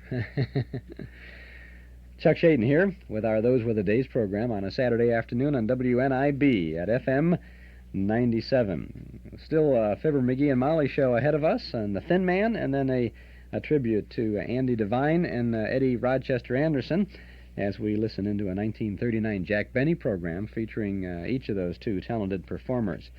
And lots of other things, too. Next Saturday afternoon, the X-1, The Halls of Ivy, Life Can Be Beautiful, The Great Gildersleeve, and Official Detective. After that, another week goes by, and the 19th of March, Bob Hope Show, Mysterious Traveler, Aldrich Family, Lights Out. Interesting Lights Out story called The Day Sinatra Got Fat. Very interesting show. Plus a Beulah show and another suspense mystery with William Conrad starring in Love, Honor, or Murder. On the 26th of March, on a Saturday afternoon, we'll have a Super Detective Saturday for you. Johnny Dollar, Sam Spade, Mr. and Mrs. North, Sherlock Holmes, and Mr. Keene, Tracer of Lost Persons. A lot of good things coming up ahead of us here on Saturday afternoons. You want to find out exactly what's in store for you and get lots of other interesting reading and good information about the old-time radio shows and things of a nostalgic nature. then maybe you would like to subscribe to our nostalgia newsletter and radio guide. Bing Crosby, the groaner himself, is on the cover of our March issue, and that's just the front page of our 32-page nostalgia guide. A one-year subscription is only $7, and you can subscribe right now if you go over and pick up the telephone and dial 545-2260. Many articles from and about the good old days, plus the complete listing of our old-time radio broadcast schedule. 545-2260. Just give us your name and address. We'll start your subscription right away with the big March issue. We'll get that edition out to you first of the week. We'll include an invoice along with the first issue. Page after page of good reading and good entertainment. 545-2260. In our March newsletter, we have reprint articles about Fred Allen, the hermit of Radio Row, as he was called. Another article about movie censorship in the 1940s. One about radio cowboy Gene Autry and singer-band leader Vaughn Monroe. I see one of the TV stations is advertising a set of Gene Autry records now. They have that, too. We also have in our newsletter original articles, Carl Pearson's notes from the bandstand about Jimmy Dorsey, Joe Jerica's Confessions of a Film Freak. And that's not all. This month we have a Film Clips movie quiz, our Memory Club movie listing, our Dime Store Want Ad page, letters from listeners, and still more. So why don't you subscribe now? Join the club, huh? Give us a call at 545-2260. A year's subscription, just $7. We'll help you bridge the time gap between yesterday and today. Call us today at 545-2260. We will start your subscription with the March issue. If you want, send $7 to Nostalgia Newsletter, Box 421, Morton Grove, 60053. But if it's easier, just give us a call now at 545-2260.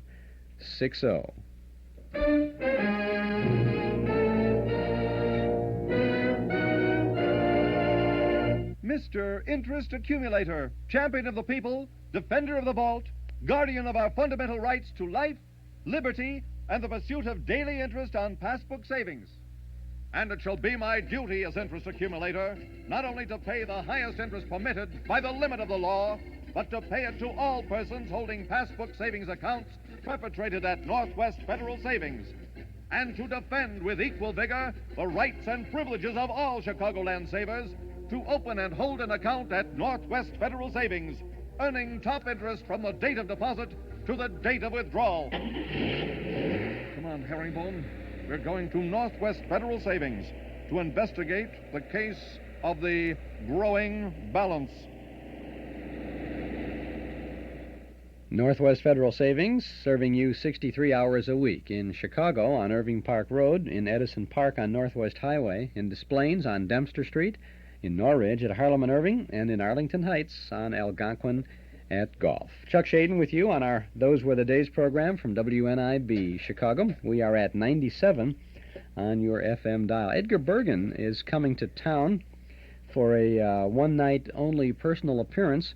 It's a Benefit 77 program sponsored by the Marillac Family Association and the Daughters of Charity there at that organization.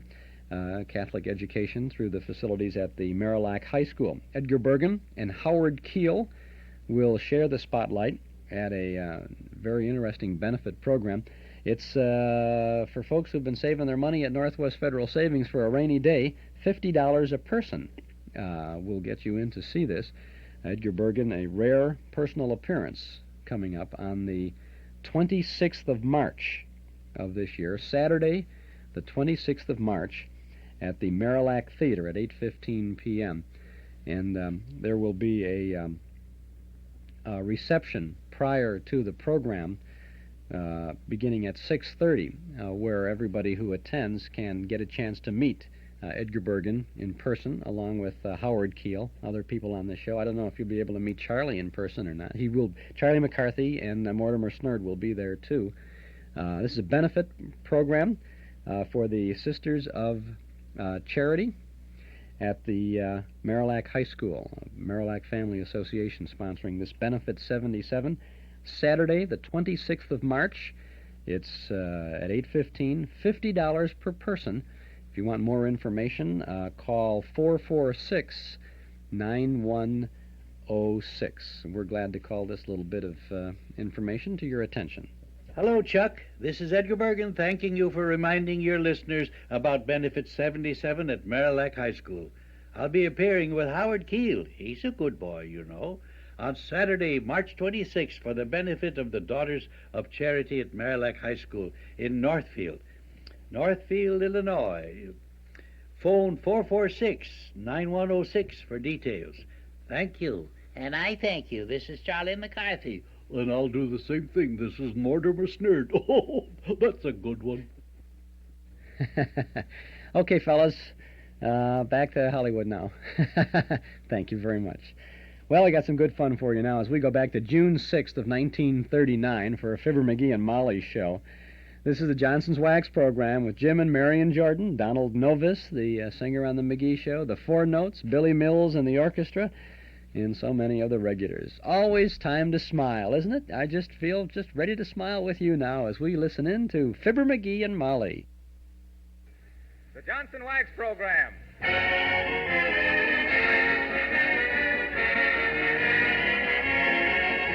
The makers of Johnson's Wax and Johnson's Self-Polishing Glow Coat present Marion and Jim Jordan as Fibber McGee and Molly, with Donald Novis, the Four Notes, and Billy Mills Orchestra. The show opens with The Lady's in Love with You.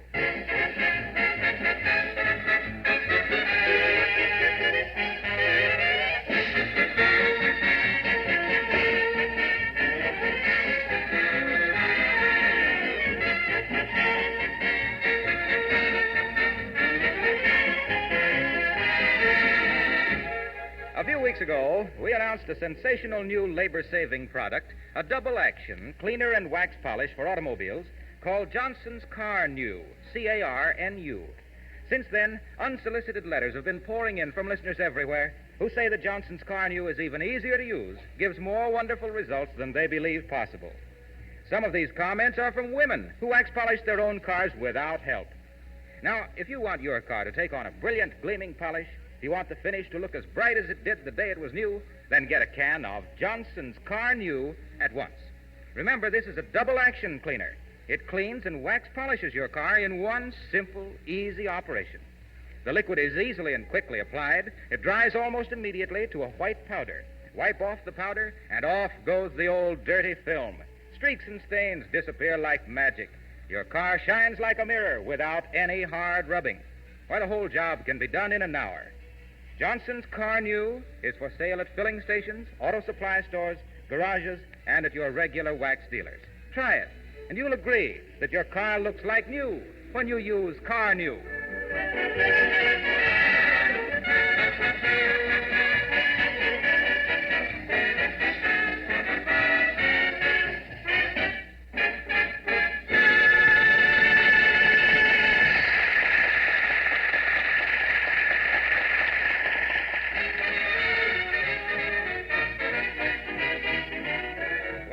Fibber is determined to find out just what sort of guy he really is.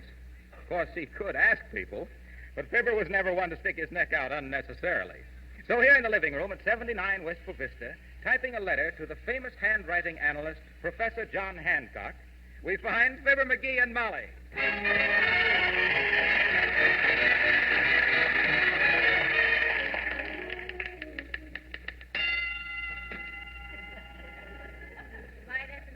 Bell on that typewriter, dearie. Yeah. It used to belong to a sports writer. He used it at price fight. I am enclosing a coin in lieu of the 25 cents in stamps. Hey, Molly, how do you spell Lou? Lou who? Not Lou anybody. I mean Lou, as in lieu of. Oh, that. L-O-O, McGee. Oh. Well, that's what I got. Funny how you can spell a word correct and it still don't look right. Yeah. Awaiting your immediate reply, I am yours truly, Fibber McGee.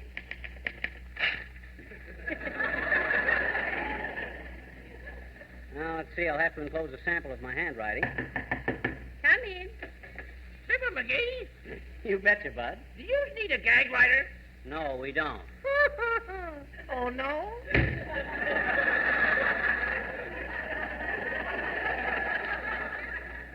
think he got us confused with somebody else, Molly? No, I think we got him confused with us. What do you expect this handwriting expert to tell you, dearie? Well, I'll bet he tells me that I'm the creative type, Molly. A dreamer. Oh, how wonderful. Being a dreamer and still able to do things. Do you think so? Yes, anyone who can dream and snore at the same time. Gee, I wonder if that's an answer from the handwriting expert. Why, you haven't mailed your application yet. Oh, that's right. Come in. Hi there, Dropstick. Oh, hi, Boomer. Good day to you, my dear. Just dropped in with a little proposition. Splendid investment. I plan to open a small casino on the outskirts of town where an adventuresome citizen may do his best to repeal the laws of chance. Oh, a gambling place. We wouldn't be interested, Mr. Boomer. It's again the law. What a coincidence. So am I. I have the floor plans right here. Plan to call it the safety pin. Safety pin? Oh, I get it. Every time it opens, somebody gets stuck. Don't you get it, Boomer? I says every time. Sorry, we don't pay off on 00. Now, where I put those floor plans? Here's a heavy rubber band. Found it in an overcoat in a restaurant. Round roll of bills. Little dandy glass cutter, very therapeutic for jewelry store windows. Minor operation and the pain is gone. Pair of white gloves, ducky, aren't they? Made by the Snow White Glove Company. Guaranteed not to leave your prints. Well, imagine that. No floor plan. Wait till the wheels stop spinning, my dear. How will I put those floor plans? Here's a gold-plated shoehorn. Very useful. Never know when some heel is going to get in a tight spot. Ah, what's this? An invitation to an art exhibit. Must drop in and see the new sculpture. Always like to know what the other chiselers are doing. Elk's tooth needs brushing. Maybe Bob Hope would give it a guest appearance. Greetings, chum. Let's Irium. Small revolver. Dangerous little weapon. An old friend of mine was shot with this 6 times. My mistake, 5 times. Well, imagine that. No floor plan. Wonder what could have happened to them. Probably the same thing as the egg the little red hen dropped in the mud, Boomer. Not lost, just mislaid. Not a bad yolk if you could clean it up. Good day, Timber Skull.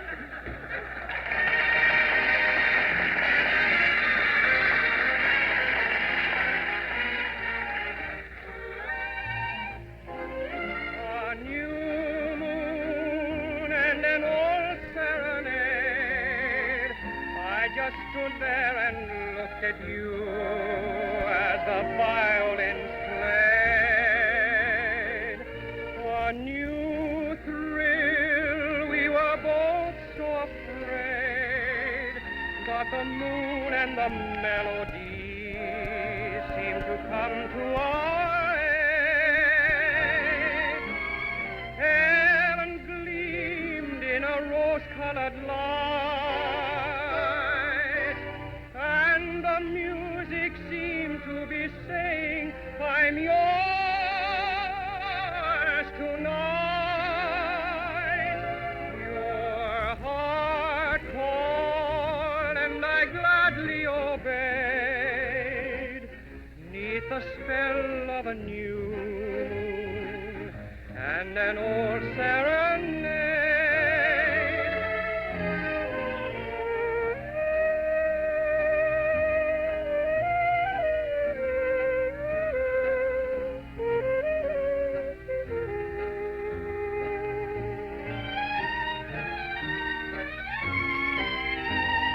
Your heart called, and I gladly obeyed, 'neath the spell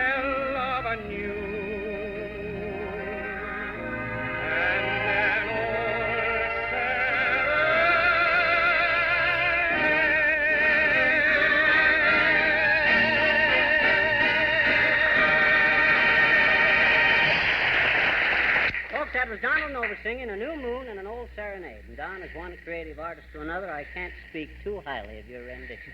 Well, thanks, Fibber. What have you created lately? Oh, he's creating an imaginary character of himself, Mr. Novis. He just mailed a letter to have his handwriting analyzed. Yeah, you see, Don, I just want to verify everybody's opinion of me as being the artistic type. You know, sensitive and emotional and anesthetic. So, stuff like that. Personally, I think it's a very valuable thing to get acquainted with yourself. Well, yes. Mm-hmm. But you meet an awfully lot of strange people that way. See you later, folks. There's too many comedians on this show. Name one.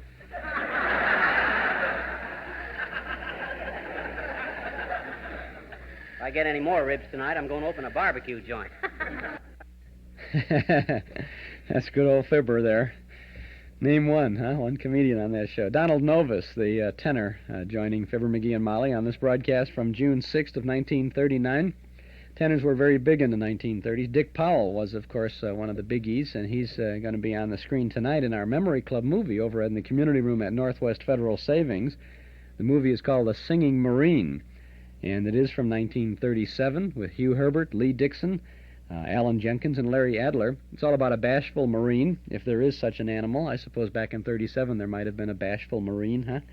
Anyway, he wins an amateur contest and sings his way to fame and fortune. It's a Busby Berkeley musical with lots of music by Dubin and Warren, and great Warner Brothers film from 1937. I wouldn't call it a great classic, but it certainly is a good movie, and it's got all the elements of great escapism entertainment, so you want to see it. Doors open at 7:30. Our film begins at 8 o'clock in the community room at Northwest Federal Savings, 4901 West Irving Park Road in Chicago. Lots of free parking in the lot at the rear of the office on Dakin Street, or you can take CTA transportation to the door. Dues, $1.25 a meeting, payable at the door. And if you are coming to the Memory Club tonight, maybe you want to leave your place a little bit early and stop over at our Metro Golden Memory Shop. We're just 2.5 blocks west of Irving Park, of Northwest Federal on Irving Park Road at 5120. And we're 1 year old this month, the MGM shop is. We're celebrating with a nostalgia shop full of special values, lots of exciting old-time goodies. Why don't you pay us a visit for a trip back to the good old days? Come in and...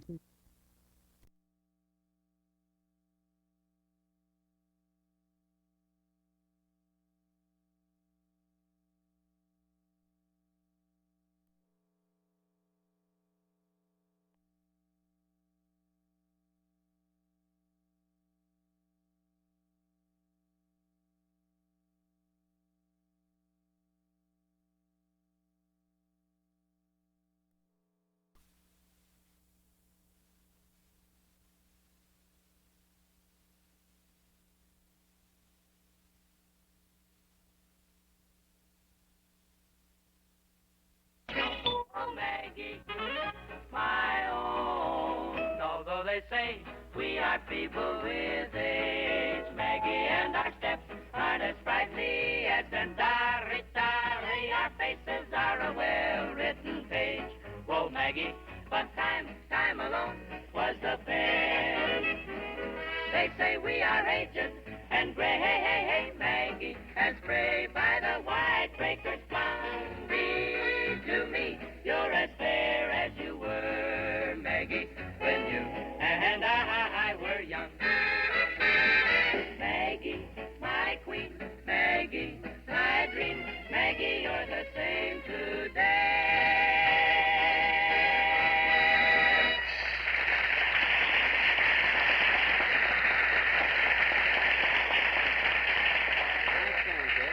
Folks, that was the four notes singing when you and I were strong, or when you and I were young, Maggie.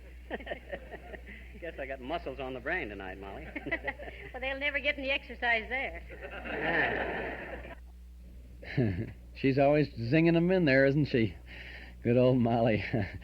Chuck Shaden here with our Those Were the Days program on WNIB Chicago at FM 97, listening to Fibber and Molly, and broadcast from June 6th of 1939. Seems like people are always trying to get you to buy something. Well, now here's a message from some folks who want you to sell something. Antique Realty of Chicago is looking for sellers. And if you've been thinking about putting your home on the market, there's never been a better time. It's a seller's market, And Frank Lamphere of Antique Realty, 5852 West Diversey Avenue, would like to chat with you about your home.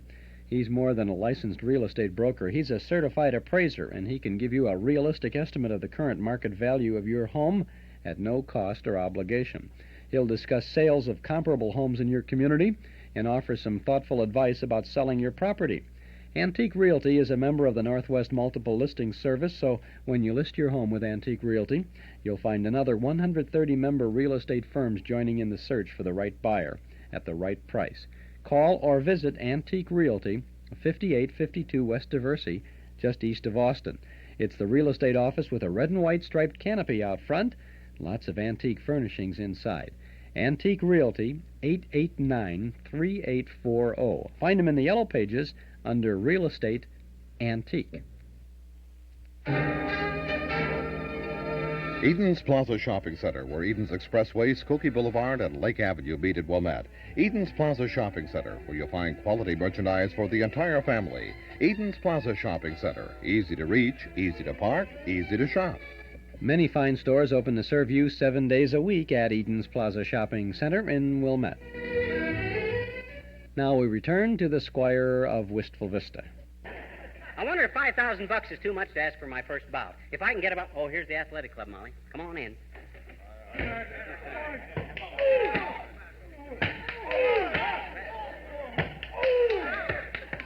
Heavenly days, what a place. How can these wrestlers train in all this cigar smoke, McGee? That's part of the training, Molly. It'd be silly to train in fresh air and then wrestle in a lot of cigar smoke. Is there something you folks wanted? I'm the manager of the joint. Just a professional visit, Bud. I'm a wrestler myself. Ever hear of Mauler McGee, the mad mastodon of the mat? Oh, yes. You used to be the heavyweight wrestling champion. No, I never was, Bud. Well, for goodness sake. Hey, Joycey, come here a minute. Here's a wrestler who was never the heavyweight champion. Meet up with Mauler McGee and his mall. Well, how do you do, I'm sure. Hi, Jerky. Well, I'm very pleased to make your acquaintance. Hello, folks. Oh, are you a wrestler too, Mr. Jerky? Oh, no, he works for Gabby the Grunt. Oh, manager? No, I'm employed in another capacity.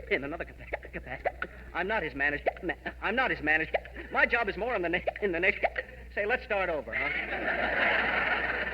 Why, certainly. Now, what do you do for Mr. Gabby the Grunt? I'm his instructor in elocution. I'm his groaning instructor. Well, there's more to this business than I thought. Have they got somebody else to teach them to make all them faces? Oh, there's nothing artificial. I mean, if you're born with a physiognomy. What I mean to say, wrestlers don't make faces like that. It's faces like that make wrestlers. Well, I'm glad to have made your acquaintance. Oh, I tried that before, didn't I? So long.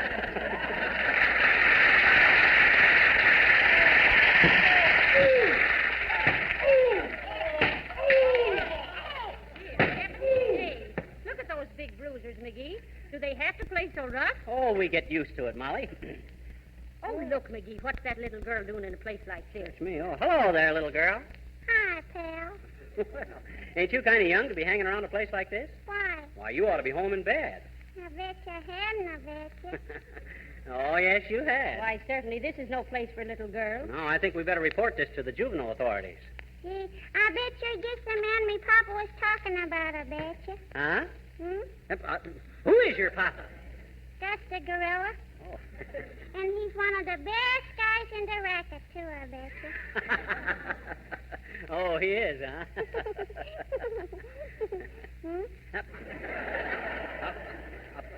I says, what do you mean when your papa was talking about me? He don't know me from Adam's off, what you call it? Gee, maybe he didn't mean you. You're kind of bald. Huh? What you mean, sis? Well, me papa told me if anybody made any wisecracks to me, he'd pin their so-and-so's ears back. But your hair's too short, mister.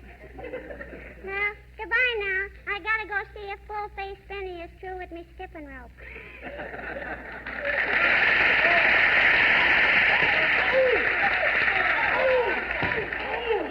Look at them mugs trying to wrestle, will you? Well, I could lick any two of them if I was blindfolded and had arthritis. Say, is you's been in the wrestling game long, buddy? Oh, several minutes. Who, me, Bud? Shucks, I've been a wrestler ever since I was born. Used to take my nursemaid 22 minutes to pin my shoulders down to my crib. You Yep. don't say. Yep, I was booked for matches all over the country. Why, when I opened up, the heat was on. Book Match McGee, I was known as in them days. Oh, dear. Book Match McGee, the brawniest, brainiest brawler that ever battled a batch of beetle-browed bozos to a badly battered bunch of bruised bones, blurbed as the biggest box office bonanza of the Biff Bam business, booed by billions of brainless bums for my brutal bombardment of bull-headed boobs, and ballyhooed as the best bicep bulger from Boston, where I beat the best, to the boulevards of Budapest.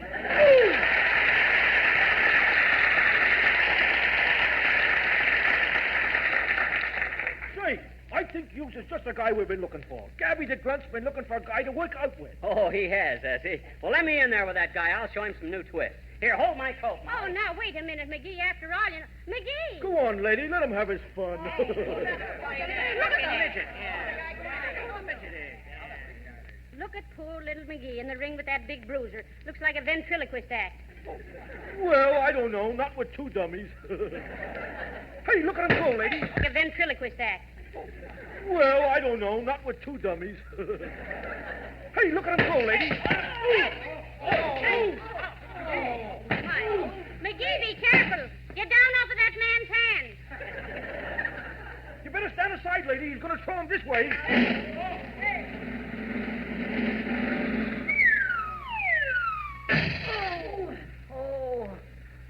Oh, my analysis. Are you hurt, dearie? Oh. Gee, that's too bad, pal. Here comes Gabby the Grunt to apologize, though. Oh, hi, Gabby. Boy, are you strong. You must have been wrestling a long time. No, it's just a hobby. I have to keep in trim after sitting at a desk all day long. At a desk? Ain't you a professional wrestler? No, confidentially, I'm Professor John Hancock, the handwriting expert. Oh, sure.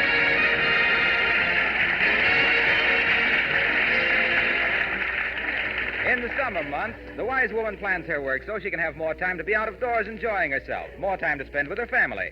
Do you know that there's an easy way to keep your floors sparkling and clean without scrubbing? Just let Johnson's self-polishing Glow Coat shine your floors for you. Glow Coat quickly gives a sleek, glossy polish that defies dirt. Wouldn't you rather rest or read or go to a movie than to spend your time scrubbing floors? Why, of course you would. Tomorrow, then, buy a can of Johnson's Glow Coat. Spread this remarkable liquid lightly over the clean floor with a soft cloth or the long-handled Glow Coat applier. Then take it easy for 20 minutes while Glow Coat dries to a gleaming polish that protects the floor from children's scuffing shoes, from dirt and stains. Ask for Glow Coat, Glocoat, Johnson's self-polishing Glow Coat, the easy-to-use polish that makes floors and linoleum shine like new without rubbing or buffing.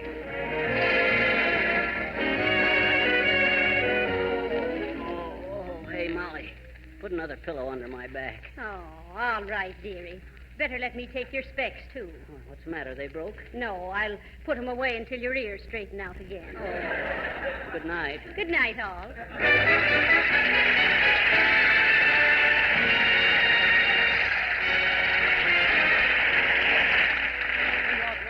You'll be sure to see the 15 beautiful model homes in the town of tomorrow.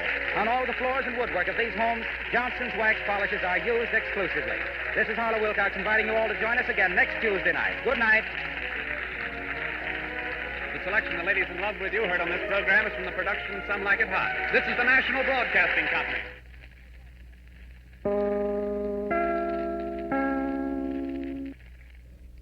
Fibber McGee and Molly, broadcasting from June 6th of 1939, and the good old Mauler McGee there, from 79 Wistful Vista.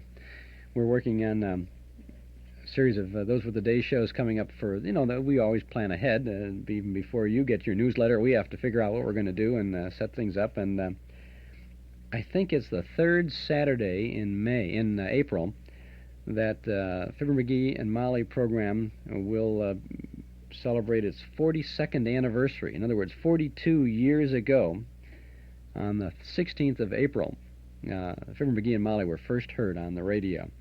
And we're going to devote our Saturday afternoon, those were the days program, to Fibber McGee and Molly. We're going to have our lengthy interview with Jim Jordan. Runs over an hour, a little bit over an hour. And Jim talks all about the beginnings of Fibber McGee and Molly, how the characters got their names, how it started, the development, the history of it, and all of the exciting, interesting things about it. We're also going to play his favorite broadcast he's mentioned a number of times.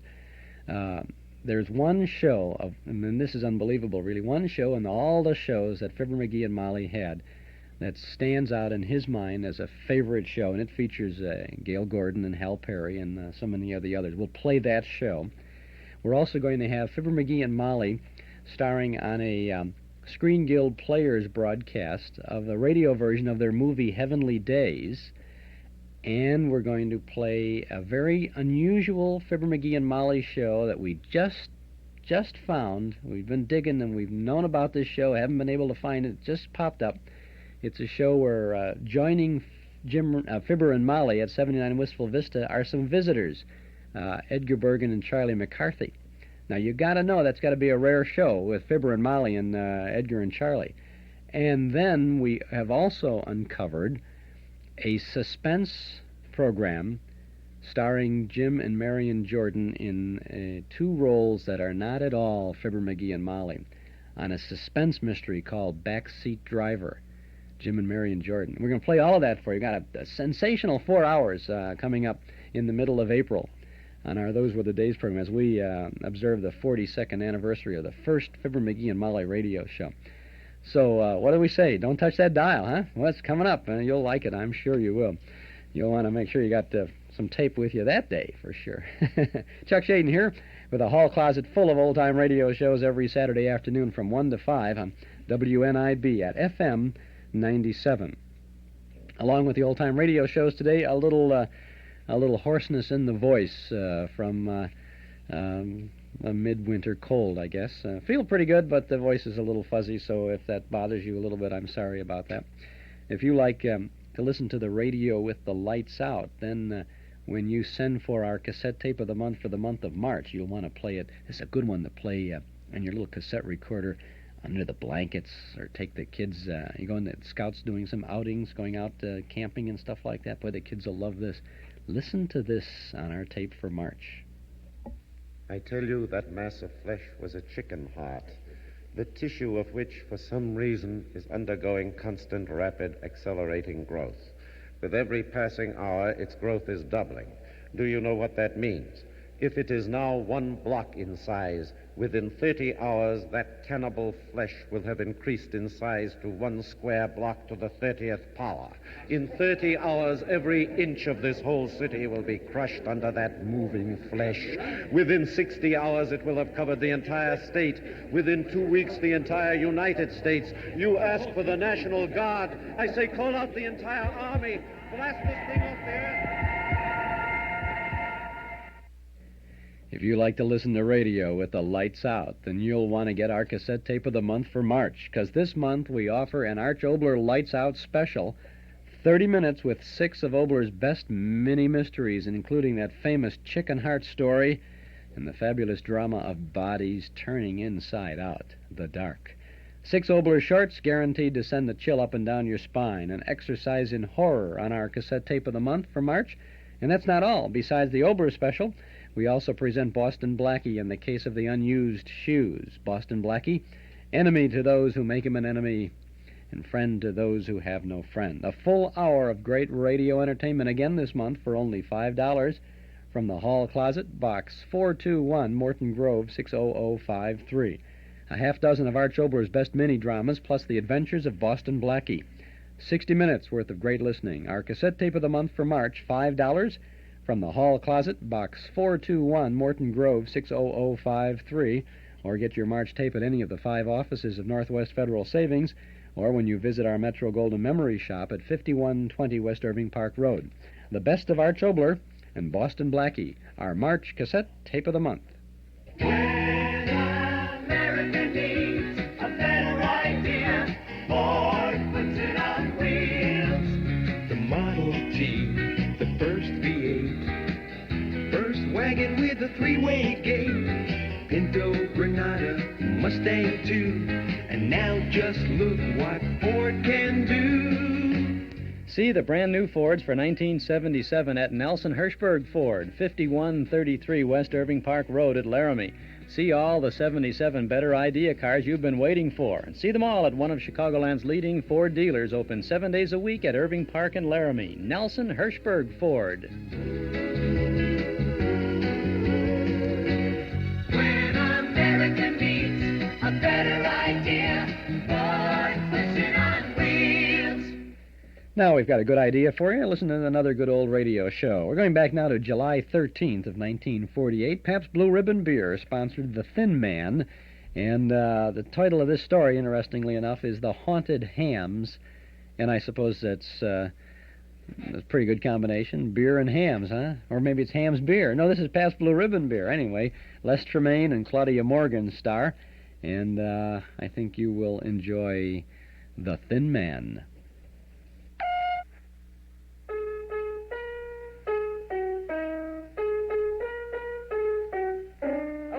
Nicky, darling, that's not it. It isn't, Nora? No, it goes like this. 33 fine brews blended into one great beer.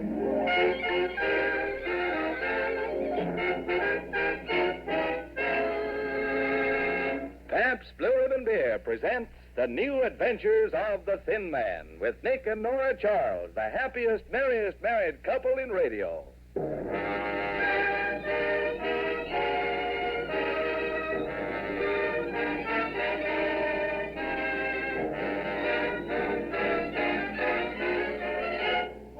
Tonight and every Tuesday night at this same time, that international favorite Pabst Blue Ribbon Beer proudly presents the finest in summertime entertainment. So, sit back, relax, and pour yourself a tall, foaming glassful of blended, splendid Pabst Blue Ribbon while you listen to the stars of our show, Claudia Morgan as Nora and Les Temayne as Nick, in tonight's adventure of the Thin Man entitled The Haunted Hams.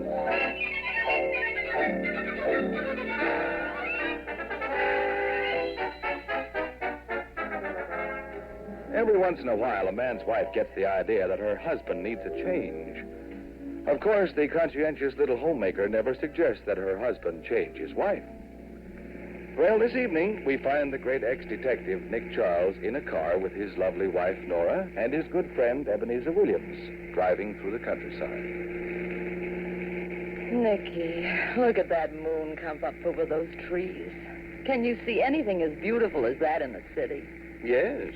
Oh, name it. The moon over the polo grounds as the Giants and the Dodgers play a night game. That just shows how badly you needed this change, doesn't it, Ed? Yes, I reckon so. You've been working too hard, Nick. Me?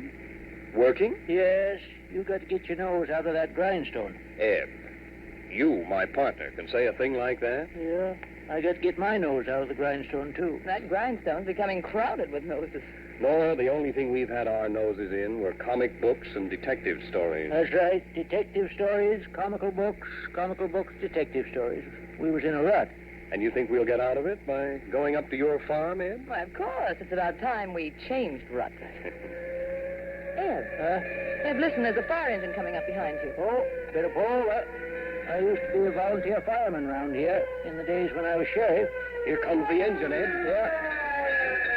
Well, say, that's my old friend Newt, the fire chief. Ed, he's stopping. Yeah.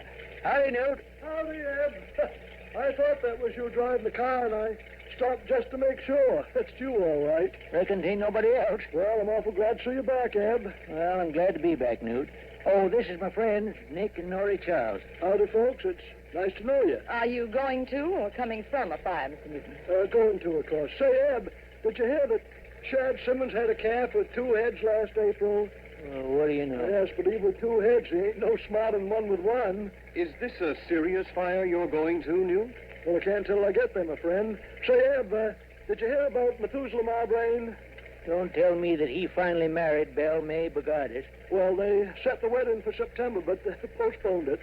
Again? Yeah, oh dear. After him being engaged to her for 15 years? Well, they had a good reason. They figured they'd wait till they was better acquainted. They didn't want to be hasty. No. Marry in haste, repent. And lose, yes. Whose fire are you going to, Newt? Well, I'm awful glad you remind me of that, Eb, now. Silas Salem's, he's got a fire tonight. Would you like to come along and help? Well, yes, I reckon so. Well, just let me get there first. That's all I request. It makes a better impression on the taxpayers. Well, it was a pleasant chat, Eb. I'll see you at the fire. Yeah, I hope you fellas won't put it out before we get there, Newt. Oh, have no fear, Eb. We'll wait for you. All aboard, boys! Let out roar!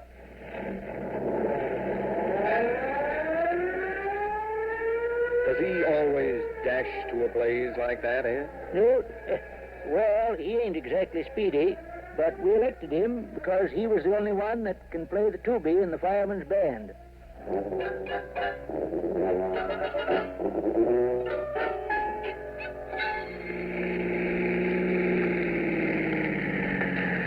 Look, Nick, here's the fire. And it ain't Silas's house burning tall. It's just his old barn. Well, come on, Ed. Maybe we can rescue some of his livestock. Hurry up, Nora. I am, Nick, but you needn't be so anxious. Oh, now, don't ruin my fun, baby. Ever since I retired from being a detective, I've been dying to rescue something, even if it's a cow. Hi, Newt. Oh, hi there, Eb. Howdy, folks. How's she burning, Newt? Well, burning pretty good for a barn, Eb. Have you got all the animals out of the barn yet? Oh, yeah, sure, yeah.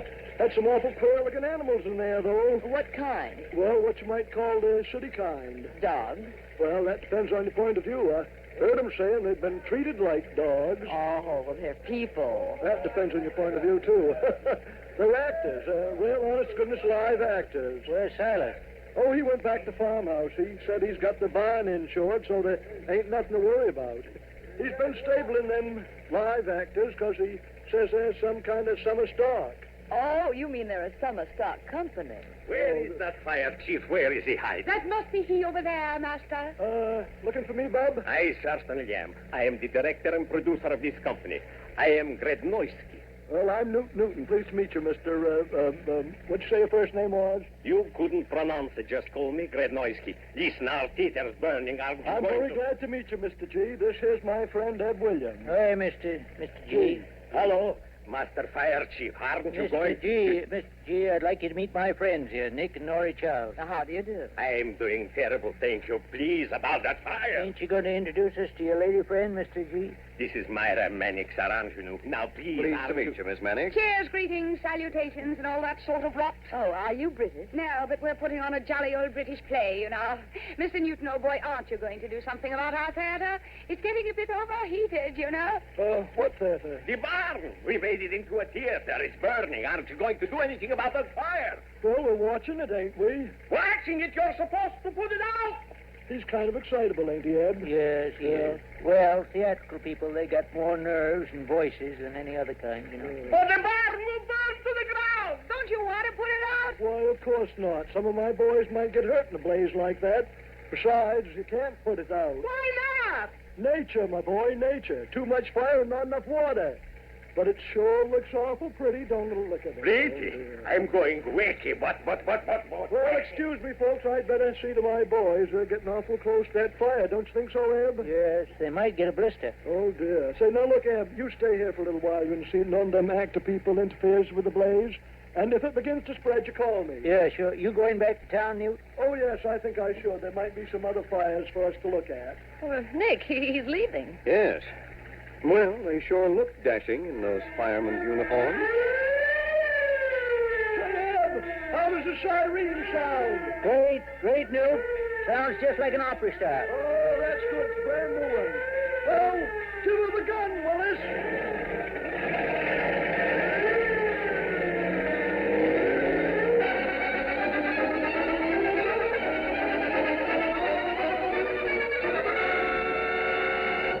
Well, Nick and Nori, that barn's practically burned to the ground now, so I reckon we can go. All right, Eb. But I wonder what poor Mr. Grednoisky and his actors are going to do without a theater. Eb, you have a nice big barn on your farm, haven't you? Yes, but don't say it so loud. Oh, it's too late. Here comes Grednoisky and his ingenue, and they've got an opening night gleam in their eyes. Don't depart, Mr. Williams. Wait a moment. Yeah, chums, we got great plans for you. Silas Salem says you've got a nice large barn. You great, big, mature Gary Cooper man, you. Oh, I'm only human. And such character in his face, like a ripened Gregory Peck. Where do you keep your barn, and how much do you want for it? Well, I don't know, folks. I wouldn't consider renting it. Not unless my business partner here says I should. Oh? Ah, Nicky Wicky. Did anybody ever tell you you're gorgeous? Yes, my wife. Well, that doesn't count. With me, it does. I can't make up my mind without her advice. Nora. Grodnoisky. You adore her. But I do. Would you like to be worshipped? I can make you a star overnight. Well, I'm afraid we're not interested. You see, we came up here to get away from all the excitement and insanity of the city. Madame, wouldn't you like to be a great star? Well, every woman would like to be a great actress, but I'm different. Well, if you won't help us, won't you at least listen to our tale of woe? Tell me, have you ever heard of Floyd Fresnay? Fresnay? Hasn't he something to do with the movie? Why, yes, Nick. He's some sort of big-time agent. He is a movie mogul, and he is backing this company. We are supposed to develop new movie stars, and when he finds out that we have no bar, oh, Myra, weep at them to show them how unhappy we are. You mean no theater, no chance at Hollywood? That's right, Nora. Of course, I despise the coast and the cinema with its pots of gold and lack of artistic standards. But if Floyd Fresnay signed you up to go out there... I'd gladly murder my dear grandma to get there. Now, do you understand? We expect to see Floyd Fresnay any minute. He was going to come by for a dress rehearsal. Hey, look, Grodnoisky. Isn't that Mr. Fresnay's car now? Yes.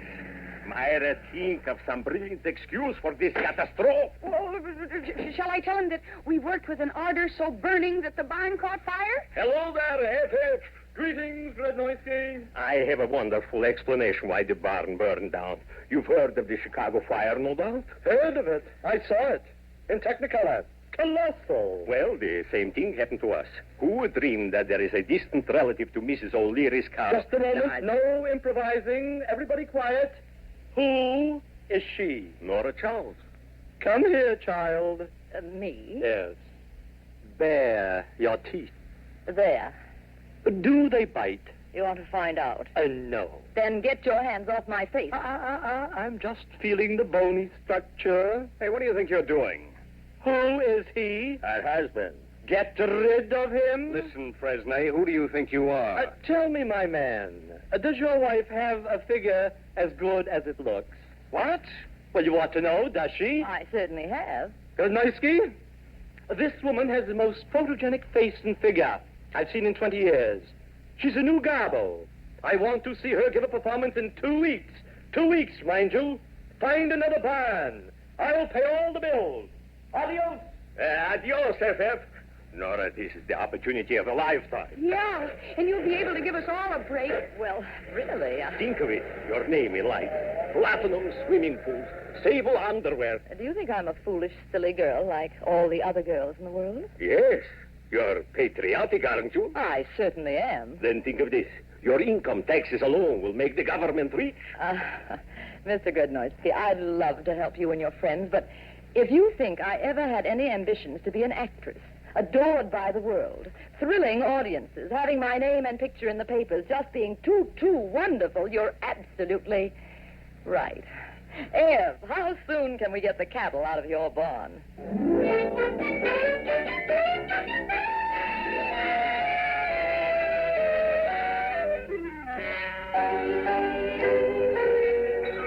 You're listening to the new adventures of the Thin Man, presented for your summertime entertainment by the makers of that international favorite, Pabst Blue Ribbon Beer. Say, Mr. Orchestra Leader, would you mind blowing that little pitch pipe of yours? Thank you. Now, again, please. And again. That's right. No matter how many times you sound that same note, it's always exactly alike. Just as every bottle, every glass, every taste of Pabst Blue Ribbon Beer is always exactly alike, no matter where or when you buy it. The reason for that fresh, clean, sparkling taste, that perfect uniformity, goes back to the little tune Nicky was strumming on the piano at the beginning of this program. 33 fine brews blended into one great beer. Just think, every glass, every drop of Pabst Blue Ribbon Beer contains never less than 33 fine brews. So be sure there's plenty of blended, splendid Pabst Blue Ribbon cooling in your refrigerator, ready to serve to those unexpected guests when they drop in on a summer evening. And that's the first half of the Thin Man broadcast from July 13th of 1948. We'll get back to that in just a moment. Chuck Shaden here in the hall closet with our Those Were the Days program on WNIB at FM 97 every Saturday afternoon in Chicago, the good old radio show. Say, the fine family of Paterno offers you a selection of fine wines from the vineyards of the world. From California to France, from Italy to Portugal, you'll find the Paterno wine cellar stocked with the widest selection of wines from all the best places. Paterno Foremost Liquors at 5303 Milwaukee Avenue at Central, just north of Foster. It's the largest beverage store of its kind in all Chicagoland. A visit to the Paterno wine cellar is an experience you won't forget, and you'll return often to keep your own wine cellar stocked. Whether it's an intimate candlelit dinner for two or an important dinner party for quite a few, you'll find everything you need to add the word special to your next occasion. Visit the wine cellar at Paterno Foremost Liquors, open Monday through Saturday from 9 in the morning till 10 at night. Sunday from noon to 6. Paterno Foremost Liquors, 5303 Milwaukee Avenue at Central, just north of Foster. Gosh, Roy, we better ride hard. Them engines is gaining on us. There's only one safe place for us, Roy. That's a safe deposit vault at Northwest Federal Savings. Let's make time, Roy. Once we get into Northwest Federal Safe Deposit Vault, we'll be free from worry. Yep, and we can put all these here valuable papers in there, too, for safekeeping, you know. These here deeds to the ranch and the stable and the horses and all them stocks and bonds, too. They'll all be safe. Come on, Roy, let's make time. As soon as we get there, we can find a safe deposit box that'll be just the right size for all the valuable papers and stuff. Not far now, Roy. Come on, Roy. Let's ride hard. Roy. Where'd he go? Jumper and sourdough. Roy's so anxious to get to Northwest Federal, he's riding way ahead of me. That dang Roy sure is quick on the trigger. Safe deposit box is available now at the new office of Northwest Federal Savings in the Harlow Irving Mall in Norwich. Dang. Now for Act Two of The Thin Man.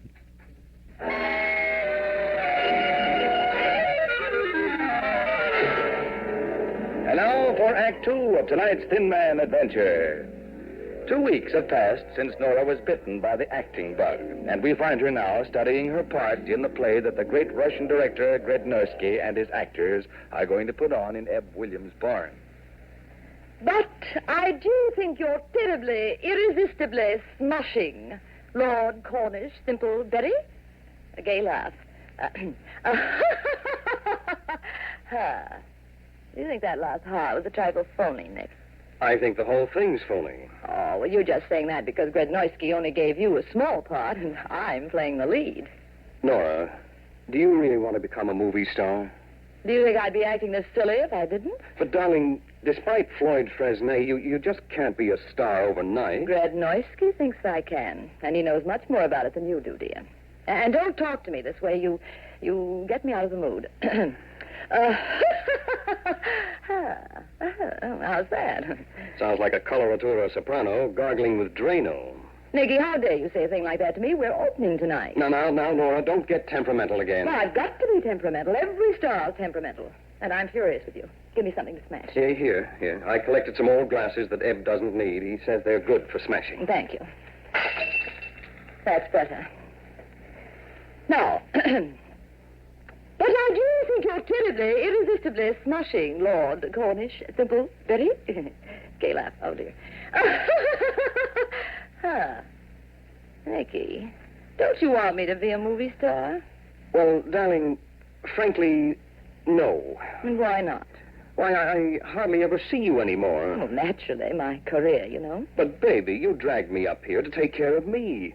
I'm being neglected.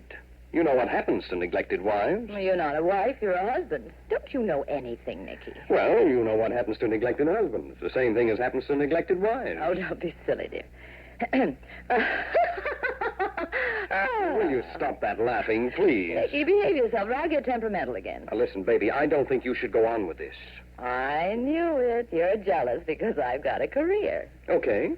I'm jealous. Well, darling, I let you have a career as a detective for years, and now you won't let me become a movie star. Is that fair? No, darling. Well, then why do you want me to give it up? Because Because... Don't you think I'm any good? Frankly? Frankly. Frankly, no. I said it, and I'm glad. Give me a glass, please, Nicky. Here, dear. Get rid of your disappointment. Hey, don't aim at my head.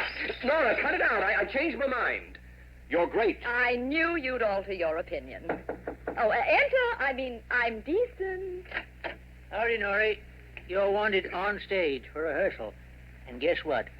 One of the actors just quit, and Mr. G, he give me a part, too. I'm going to be Duke Lucyfoot Grenadier. Mr. G thinks I got a lot of plain, common, ordinary nobility. Mr. G is a genius at discovering talent. Yeah. And, Nick, if you think I'm no good, just watch what happens at this dress rehearsal. But I do think you're terribly, irresistibly smoshing, Lord Cornish, Simple Betty. Gay laugh.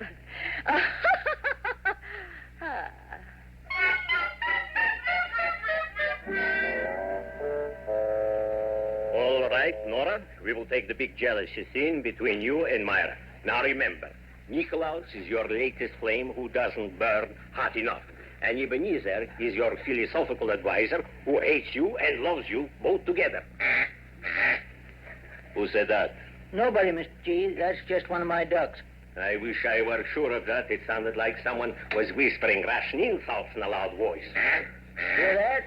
I taught the duck to talk Russian. Well, that explains it. Come on with the scene. So, you dare enter my home, Penelope? Yes, Lady Chatterlethorpe, to claim that which is rightfully mine. Duke Lucyfoot Grenadier, you have never given me bad advice. What shall I do, my dear Duke? Ebenezer, do you have a cold? No, that's just my cow peeking in the door. Oh, he would make a wonderful actor. Beautiful voice. Proceed. Throw the little scamp out in the gutter, from whence she rose, my dear, dear Lady Chatterlethorpe. Lady Chatterlethorpe. Yes, Colonel Biscay Rendango.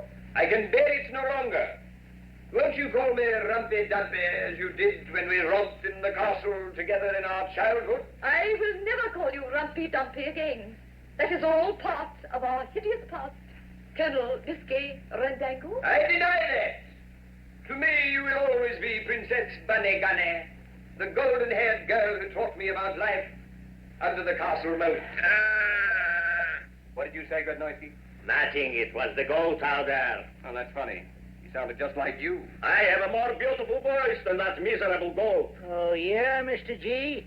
Let me tell you, that's one of the finest goats in Crabtree County. I bet you can't make a noise as fine as that. I certainly can. The goat sounds better. Myra, are you turning against me, too? Can I help it if the goat has a lovely vocal organ? Will you stop this? The curtain goes up in 2 hours, and I'm forced to talk to Nanny Goat. Sarah! Speak! Lady Chatterlethorpe, you are cruel beyond words, and I don't care what happens to me, even if I pay for this with my life. So there. Oh! No, that's no way to scream when you're shot. But I was trying to do it with a British accent. Aye, Gretnoisky, we'll show you how to make screams with an English accent. Like this. Ah! You see? You must scream like a lady. Ah! Ah! No! Ah! Oh! Oh! Oh! Oh! No! With passion. That's better. That was the rooster. Oh, you think I'm terrible, don't you? You think I can't act as well as that rooster? I didn't say that. Well, you're not much better than that nanny goat. Why do you let those animals come in here and upset me? I hate you all. Nora, darling, come back here. Cock-a-doodle-doo yourself. I'll eat you someday.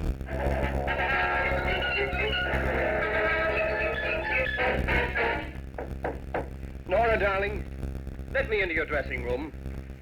Please, baby.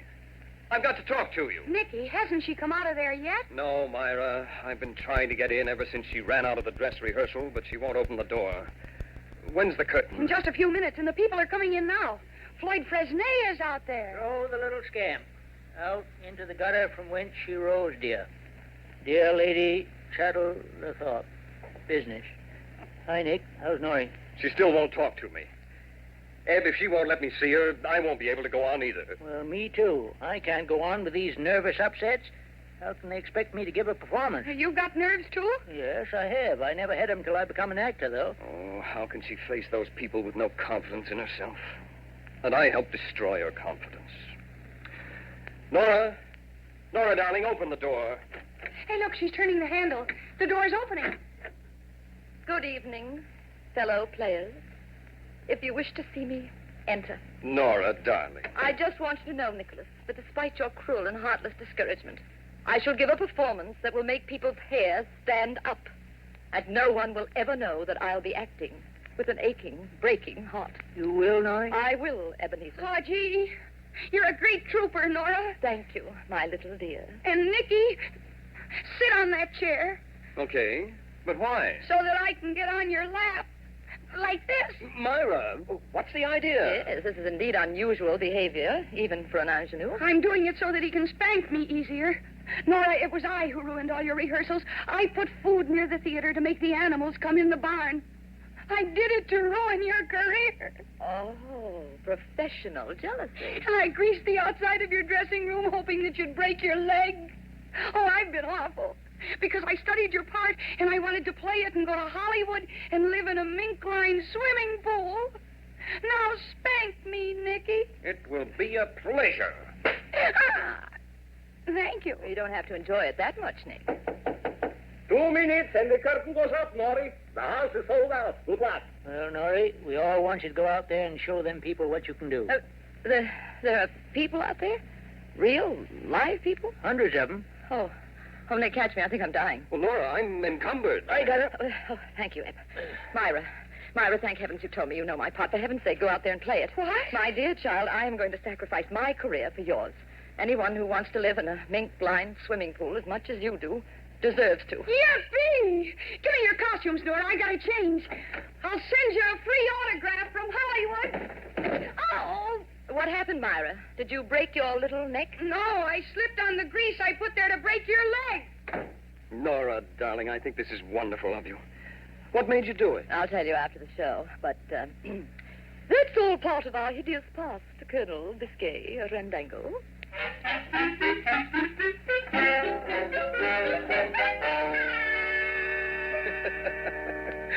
Well, I can just imagine Nora telling Nick all about it after the show over a sparkling glass of Pabst Blue Ribbon, the beer that's blended from never less than 33 fine brews. There's nothing quite so refreshing on a hot summer night as a cold bottle of Pabst Blue Ribbon and a bowl of salty pretzels, or a plate of crackers spread with some nippy cheddar cheese. You know, not only Nicky and Nora, but many stars of the radio, the stage, and movies enjoy Pabst Blue Ribbon beer in their homes. For instance, Gregory Peck, after a busy day on the studio set, likes to head for his ice box and a tall, foaming glass of Pabst Blue Ribbon. Wherever you go, from Hollywood to Honolulu, from Philadelphia to the Philippines, this famous beer is an international favorite. The beer that gives you 33 fine brews in every glass, every time. Taste it. Compare it. See why millions have settled down to blended, splendid Pabst Blue Ribbon beer.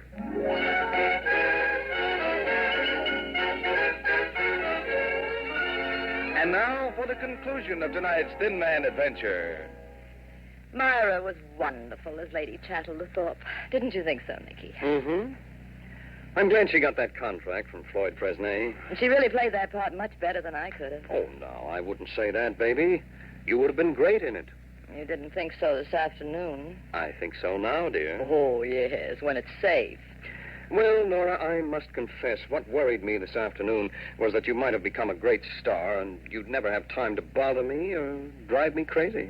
You really mean that, Nicky? Yes, Nora. Well, that's why I gave up my career, darling. I think you're much sweeter than a mink-lined swimming pool. Why, thank you. Mm-hmm. And Nicky? Yes, dear. Oh! Nora, what's the matter? What's wrong? I just wanted to show you I could do that scream properly. Oh! You see? That's wonderful, Nora. The world lost another Helen Hayes in you. I know it, my dear. I know it.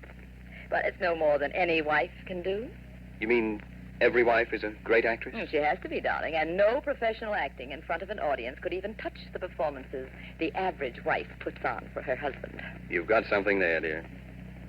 By the way, how'd you like me tonight? Frankly, dear. Frankly? Frankly, you're a great detective. Oh, yeah? Well, I'll have you know that Floyd Fresnay was deeply touched by my interpretation of the role of Colonel Biscay Rendango. Touched where, in the head? He wants me to go to Hollywood. What are they looking for, a new Boris Karloff? You don't seem to realize what a talented man you're married to. Oh, yes, I do, Nick. Are you going to take the offer? No, baby. I'm giving up acting for the same reason you did. You're lovelier than sable underwear. Why, thank you, Nicky. You know, dear, I don't think Lunt and Fontaine can throw as beautiful baloney to each other as we do. Here's your Oscar. Good night, Nicky, darling.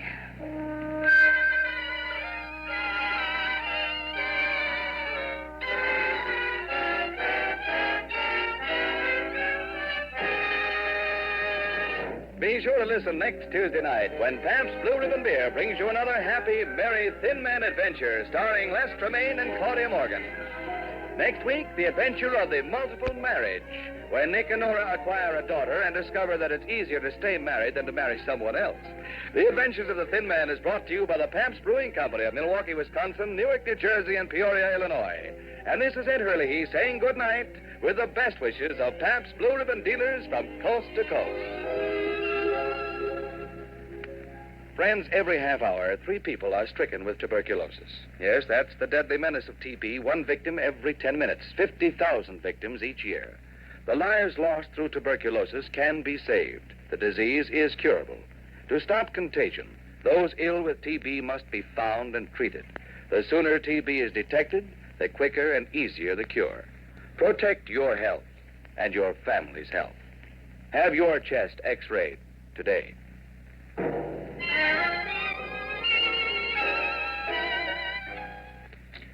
This is NBC, the National Broadcasting Company.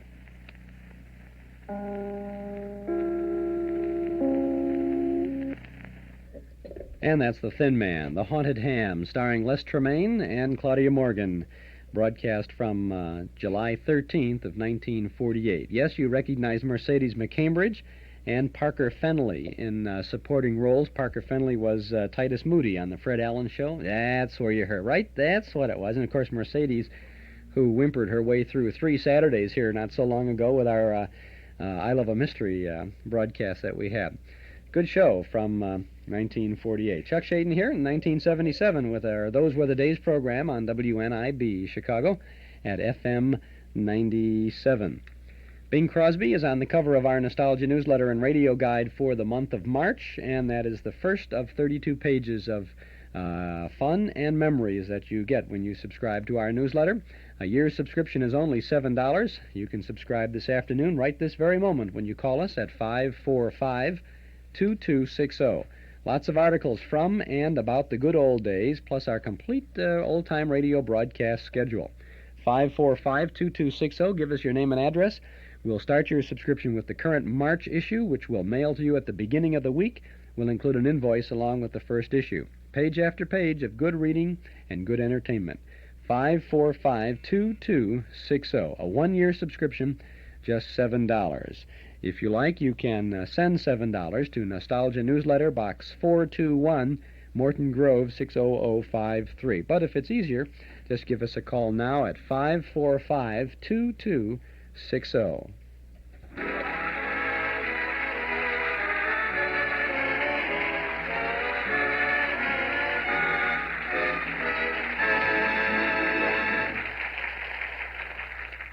America's #1 refrigerator is Frigidaire.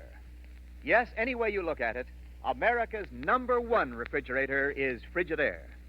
#1 in popularity. For more Frigidaire refrigerators serve in more American homes than any other make. #1 in thrilling new advantages, as you can see for yourself at any Frigidaire dealers. And #1 in dependability. For Frigidaire refrigerators are made only by General Motors. And this association of experience with experience, of skill with skill, is your guarantee of lasting satisfaction. So when it comes to a new refrigerator for your home, remember this. The first name you think of is the right one to buy. Frigidaire, America's #1 refrigerator. That was announcer Ken Niles with a 1949 commercial for Frigidaire. Well, this is Chuck Shaden with a 1977 commercial for Frigidaire and Townhouse TV and Appliances over at 7243 West Touhy Avenue. Back in 1949, that quality Frigidaire product was an outstanding value at about $400. Now, for your investment, you got the finest 12-cubic-foot refrigerator on the market. It came in white only, and you had to defrost the small ice cube freezer compartment yourself. It was about 34 inches wide. Today, for that same $400, you get a 17-cubic-foot Frigidaire, 30 inches wide, completely frost-free, and comes in your choice of colors, including poppy red. Today's Frigidaire has adjustable shelves, and it's easy to move. Times change, but not Frigidaire quality. Visit Townhouse TV and Appliances for today's big Frigidaire value. 7243 Touhy Avenue, just west of Harlem. Townhouse TV and Appliances, open Monday, Thursday, and Friday nights till 9, Saturday until 5. This is Chuck Shaden on our Those Were the Days program on WNIB, Chicago, at FM 97. Well, we have some sadness in our hall closet as we learn of the passing of two great character people from radio and television and the movies. Eddie Anderson, who starred with Jack Benny for so many years as Rochester on all of Benny's radio shows. He died on February 28th. And Andy Devine, a character actor who was with Jack Benny also on some of Jack's early shows, who was involved in a great many things. He passed away on February 18th. I'd like to take a few moments this afternoon to pay our respects to those two folks. Andy Devine was 70 years of age. He parlayed a gravel voice to a top-screen comedian. He died on the 18th of February in Orange County, California, following a long bout with leukemia and diabetes. He had been in critical condition in a Santa Rosa, California hospital under treatment for kidney failure and pneumonia, where he had been since being stricken last June 13th while attending the annual Bohemian Grove encampment near Santa Rosa. He had also suffered from cancer for some years. Semi-retired in recent years, but occasionally emerging for a television commercial, Andy Devine most recently had been active in Ronald Reagan's campaign in the California presidential primary. He was a natural-born comic whose voice accentuated his trooping ability. He had various reasons, or various explanations were given as to how he acquired that gravelly voice that was known to millions, and well, perhaps the most plausible story was that Devine had fallen as a boy, and a tree branch that had been on the ground, a fallen tree branch, entered his throat, puncturing his vocal cords. Well, there were other stories about how Andy's voice became gravelly, but that was the one story, the tree branch vocal cord story, that was sometime admitted to by Devine, although he might smile at some of the others. Why he never specifically mentioned what the story was, well, that was kind of a Goodnight Mrs. Calabash mystery like Jimmy Durante's. Andy Devine was born in Flagstaff, Arizona, was educated at Santa Clara University and Arizona State College. His career encompassed 50 years, starting in 1926 as an extra at Universal Pictures, where he remained for more than 20 years. Started in the silent movie days. In addition to other films, he made several hundred westerns and expanded into radio and television before making his stage bow in the role of Captain Andy in Guy Lombardo's Jones Beach production of Showboat in 1957.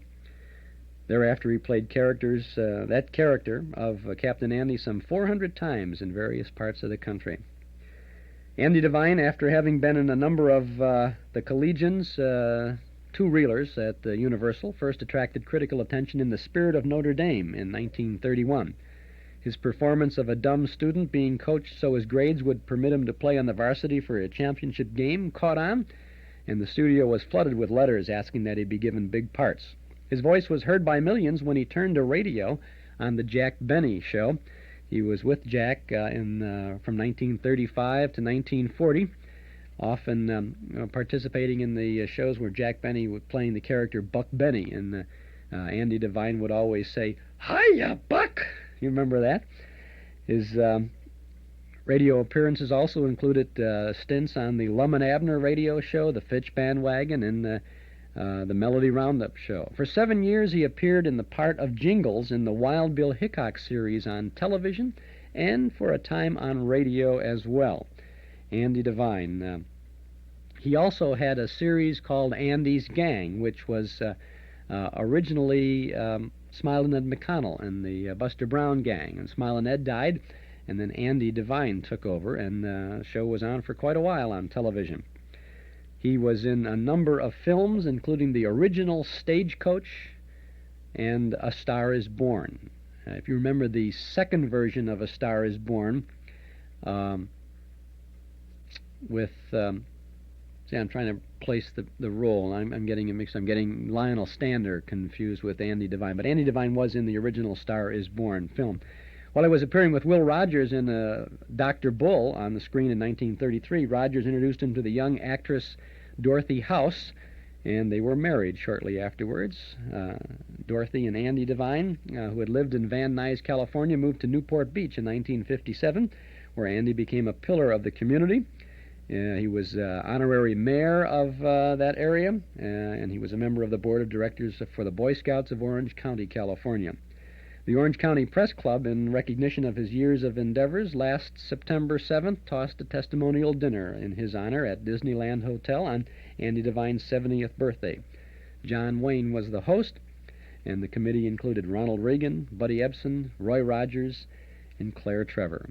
Andy Devine passed away on February 18th at the age of 70. We dug into our hall closet collection, and we found an Andy Devine appearance on a Wild Bill Hickok radio show. Wild Bill Hickok was on radio before it was on television. It was Guy Madison as Hickok, Andy Devine as Jingles, and Andy used to, on the TV series, used to yell, "Hey, Wild Bill, wait for me," remember? And on radio, Wild Bill Hickok with Andy Devine was on 1952, 1953, and 1954, 3 times a week, after-school radio sponsored by Kellogg's. And then in the 1955-56 season, Wild Bill Hickok was heard 1 time a week on Sundays.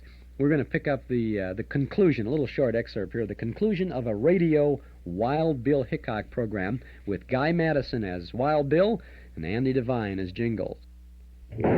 Somebody shut the lamp out of my hand. Casey, let's get out of here. Don't move for that door, either of you. That's Hickok's voice. Where is he? I don't know. I can't see nothing. It's pitch black in here. You don't have to see me now. Just settle down, you two. We're going to have a little talk. In the dark? Your eyes will get accustomed to the darkness soon. Well, I, for one, ain't talking to no dead man. No, don't shoot again, Hickok. That wasn't Bill. That was me, Jingles. And don't break for that door again. Now, we're going to have that talk, all of us. Hickok, I'm going to demand an explanation of this. What's the meaning of breaking into a peaceful man's office and shooting the place up? Oh, well, doggone it, Bill. Cobb's getting brave again. Cobb, there's nothing peaceful or law-abiding about you at all. You and Stacy are killers. Boss, maybe he... Shut up, Stacy. Hickok, you're just talking. You got no proof. Got the best proof in the world, Cobb. An eyewitness. An eyewitness? Boss... Shut up, I said. Hickok's bluffing, trying to get one of us to crack. Think anything you like, Cobb. But in a few minutes, Sourdough and the sheriff are going to be coming this way. Running. They're going to be coming for the 2 of you. Now I know you're bluffing. Sourdough vamoosed jail. He wouldn't be seen near the sheriff, because the sheriff would toss him right back into the lockup. All right, Cobb. If you feel so safe, we'll just sit back and wait. Stacy and I can wait as long as you can. Can't we, Stacy? Sure we can. Drag out your harmonica, Jingles. Might as well have a little music while we're waiting. Harmonica? Oh, sure thing, Bill. Something happy? This way, Sheriff. Hurry. Boss, that's Sourdough. And the sheriff's right behind him, running this way. Yeah. Guess you can start on the harmonica now, Jingles. I don't know about you, boss, but I got a horse around back, and I'm clearing out. Stacy's going out the window, Bill. Let him go, Jingles. There goes Stacy, Sheriff. He's making a run for it. Stacy, wait a minute. All right. So he killed Smith and Harris, but you think I'm fool enough to wait around for a hanging? Come down off that horse. Shoot at me, will you? Jumping catfish, Bill. The sheriff took Stacy right off his horse. He won't be so lucky with me. And there goes Cobb. I'll take him, Jingles. No, you don't. Oh, let me go, Hickok. Pop me one, Bill. Pop me one right on his good old snoot. Like this, Jingles? Yeah, Bill, just like that. Did I do all right, Marshal? You did fine, Sourdough, and thanks. Hickok, Jingles, what is this? All right, Cobb, on your feet. Here's the other one, Sheriff. Cobb and Stacy committed both murders. Figuring that don't make you so smart, Hickok. You wouldn't have got me if you hadn't had an eyewitness. Eyewitness? Who was the eyewitness? Sourdough, of course. Ain't that what he told you? Ain't that why you come running so fast? That ain't why I come running here, Cobb. I come running this way because Sourdough was running this way, and I was chasing him. I was going to put him back into lockup because I thought he committed the murders you done. You were right the first time, Cobb. Hickok bluffed you. Yes, sir, he bluffed you right into the calaboose. Hey, now's the time for that happy tune on my... Hey, you know, I just remembered something. What's that, Jingles? You got me in an awful spot, Bill. I don't know how to play the harmonica.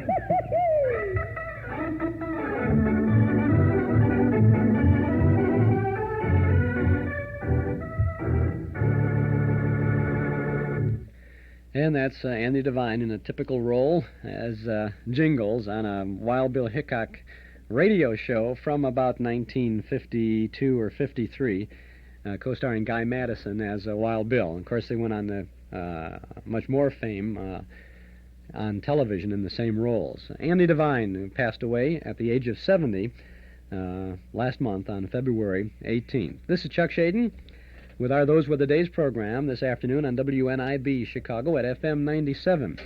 Eddie Rochester Anderson also passed away recently, and we'd like to pay a little bit of tribute to him, too, and we'll do that in just a little bit. Hi, Carmelita Pope from Magicist. If you haven't called Magicist in over a year, now is the time to make a clean break with dingy, soiled carpets and rugs. Magicist expertly cleans carpeting right in your home or office, or call for pickup and delivery of your rugs and drapes. You can even save 20% for cash and carry. So if convenient, drop your rugs and drapes off at Magicist and save. With any order, you'll receive 3 cans of new Super Soft Kitchen Cleanser, the matchless, scratchless wonder that thoroughly cleans without scratching all modern surfaces, including Teflon. Make a clean break. Call now and get your 3 cans of Super Soft Kitchen Cleanser at no extra charge. Bank cards welcome. And Magicist sells rugs, too. Chicago phones 378-8600. Suburbs see the white pages. Take a good look at your carpet, Chicagoland. Other people do. Call Magicist. Chuck Shaden here on our Those Were the Days program, WNIB Chicago at FM 97. Eddie Rochester Anderson, 71 years of age, passed away on February 28th of congestive heart failure at the Motion Picture Country Hospital at Woodland Hills, California. The actor who became a household name through his portrayal of Jack Benny's valet was born on September 18th of 1905 in Oakland, California. His parents, Big Ed and Ella May, worked as aerialists in circuses and on the vaudeville circuits. When Eddie was 12 years old, his voice left him completely after a day of hawking newspapers on a San Francisco street corner. When it returned, it had the scratchy quality that years later would bring him success in radio. And it's interesting that a scratchy voice could be a big hit on radio. In the 20s, Eddie Anderson worked in vaudeville as one of the 3 Black Aces, along with his brother Cornelius, and toured with the California Collegians, a band that included an unknown by the name of Freddie McMurray. Eddie also worked at the Cotton Club for 2.5 years, 6 nights a week. After working around Los Angeles in nightclubs, he made his debut in the movies In What Price Hollywood, 1932, which was the original version of A Star Is Born. It's interesting that both Eddie Anderson and Andy Devine, their careers were both associated with A Star Is Born in some way. And, of course, Andy was 70 years old. Eddie was 71. Both had a distinctive voice situation. Eddie Anderson was in 3 Men on a Horse in 1936 with Frank McHugh, in Green Pastures in 1936 playing the character Noah, and he was in Gone with the Wind as Uncle Peter in 1939. He was also in Cabin in the Sky, one of the very best of the all-black movies. By the way, I want to digress for a half a second. We're going to have a screen tribute to Rochester as our Lucky Strike Extra this evening in the Memory Club. After our feature is over, we're going to have a short little clip from a movie or so with Eddie Anderson. If you're coming to the Memory Club, you might enjoy seeing that tonight. His first appearance after he auditioned for Jack Benny on radio as Rochester Van Jones was that of a Pullman porter on Jack's Sunday night program on Easter Sunday of 1937. Jack Benny liked Eddie's distinctive voice and felt that he would register with the radio audiences. Soon Eddie had a running part as Benny's valet, and the name Van Jones was dropped, simply becoming Rochester. One of his duties was to look after Carmichael, the polar bear Benny kept in the basement to guard his vault. From time to time, Rochester would make references to the gas man Carmichael was supposed to have devoured. The character continued to appear almost every week right into the 1950s, and Rochester was featured on many of Jack Benny's television shows as well. His popularity at one point brought 2,000 letters a week. Many listeners did register a little disapproval of the Rochester character, becoming offended by the fact that he called Jack Benny boss. But that was rather insignificant, and actually Rochester, a black character, always got the upper hand on his boss, Jack Benny. If he ever objected to the stereotype casting on the air and in the films, it was done very quietly. Certainly nothing came of it because he continued to play the chauffeur, the factory worker, or the janitor. By 1940, Eddie Anderson was so identified with the radio character he was even billed as Rochester on the screen, and not only in the Jack Benny vehicles like Buck Benny Rides Again and The Meanest Man in the World. Some of Rochester's other pictures, as I mentioned, Cabin in the Sky, Brewster's Millions, The Sailor Takes a Wife, and The Show-Off. He was also very often selected to be part of the stage presentation at New York's famous Roxy Theater, as well as at the Apollo Theater in Harlem. The 50s brought change to the life of Eddie Anderson. In 1952, his son Willie was given a suspended sentence for possession of marijuana, and in 1954, his wife Mamie died of cancer. 2 years later, his son Willie, who had become an outstanding athlete in school and for a while was a professional football player with the Chicago Bears, was sentenced to 5 years in prison for the sale and possession of marijuana. Rochester figured less and less in the Benny shows. During rehearsals for a Jack Benny television show in 1958, Eddie suffered a heart attack from which he has never completely recovered. The recent difficulty as a result of that heart attack gave him problems with his sight and his speech.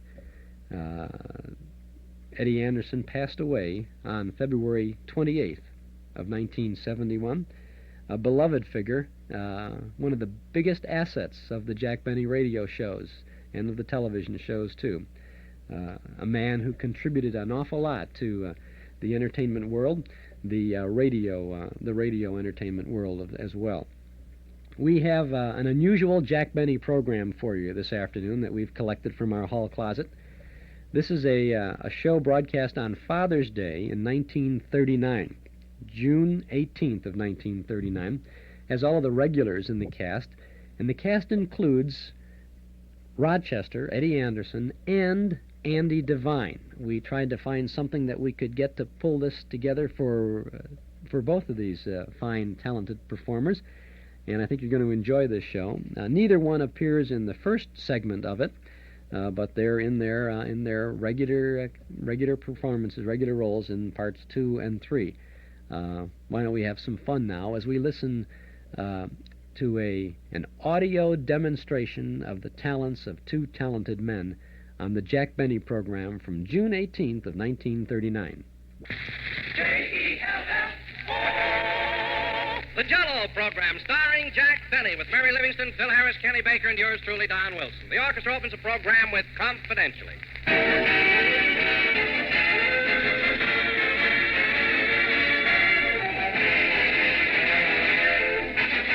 When I was a kid spending the summer in the country, my grandfather used to tell me about the country stores when he was a boy. He said he'd sit on a sack of flour and swing his bare legs while his mother argued with the storekeeper. Seems there wasn't a thing she'd take his word for, from a dill pickle to a barrel of crackers. And good old Grandpop said it was sure something to listen to those arguments. Well, things have certainly changed. Today, there's no ground for an argument.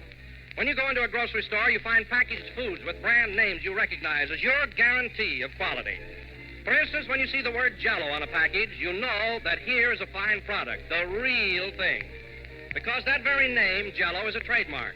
It's the property of General Foods.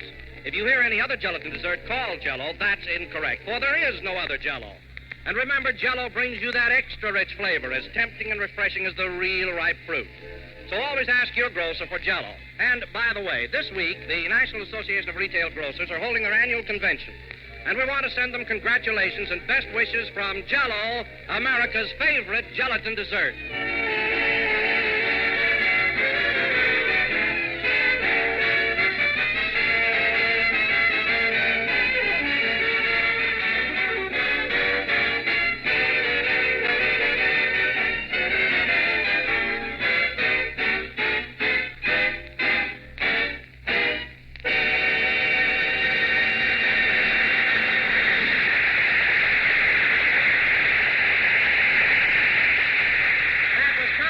Played by the orchestra. And now, ladies and gentlemen, this being Father's Day, we bring you a man who is daddy to a polar bear, Jack Benny.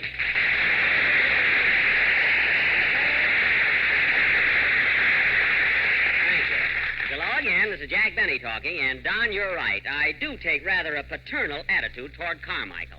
You know, that animal is like a child of mine. He's so affectionate. You're really very fond of him, aren't you, Jack? I certainly am. Believe me, we're going to have a lot of fun this summer on our trip to Alaska. Oh, are you taking Carmichael to Alaska? Yes, he has relatives in Skagway.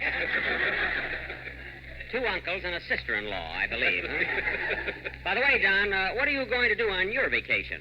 Well, I haven't planned very much, Jack, but let me tell you something. When you see me next season, you're due for a big surprise. What do you mean? Well, I'm going on a diet this summer and take off 10 pounds.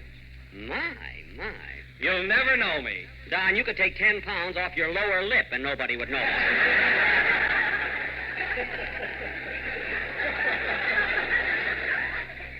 Now, when you go on a diet, you ought to try and take off about 50 or 60 pounds. Why, you'd even feel better. Jack, this may surprise you, but I'm not as fat as you think. What appears to be fat is really muscle. Oh. My stomach, for instance, is as solid as the Rock of Gibraltar. Oh, it is. Well, Don, I saw you playing golf the other day in nothing but a pair of shorts, and Gibraltar was out of bounds.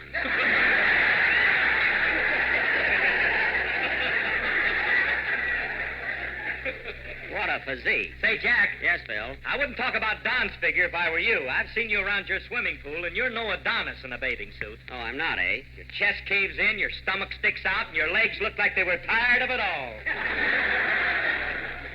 Well, Phil, you don't even have to get undressed to lose a beauty contest. You know, your nose looks like a pack mule with those bags hanging down each side.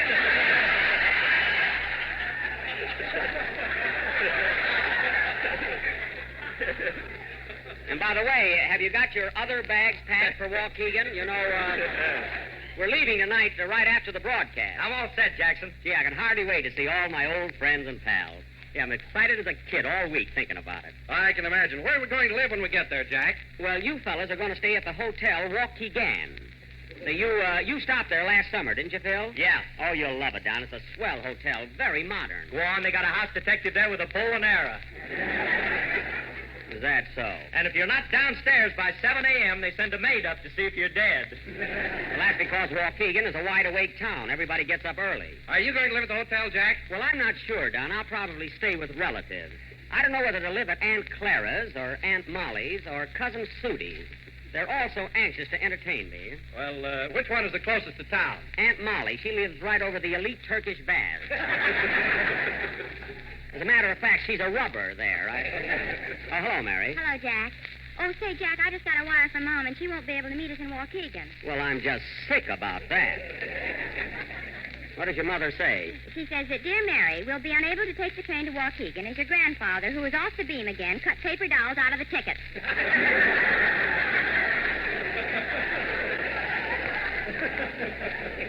No.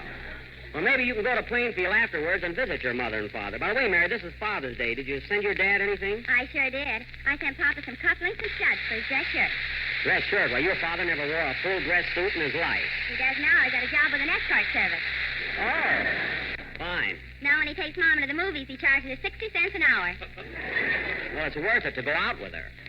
Anyway, Mary, I'm glad you remembered your father. That was a sweet thought. Not only that, I sent him the cutest card with it, and I made up the words myself. You did? What was it? Oh, Daddy dear, I send you cufflinks with good cheer. And when you hawk them, which you'll do, if you can't get 5, go ahead, take 2.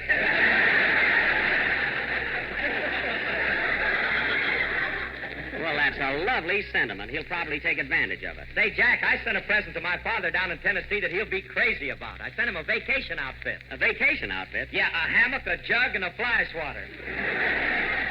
Well, he's all set for the summer. What does your father do in the winter, Phil? Same thing, only we give him a blanket.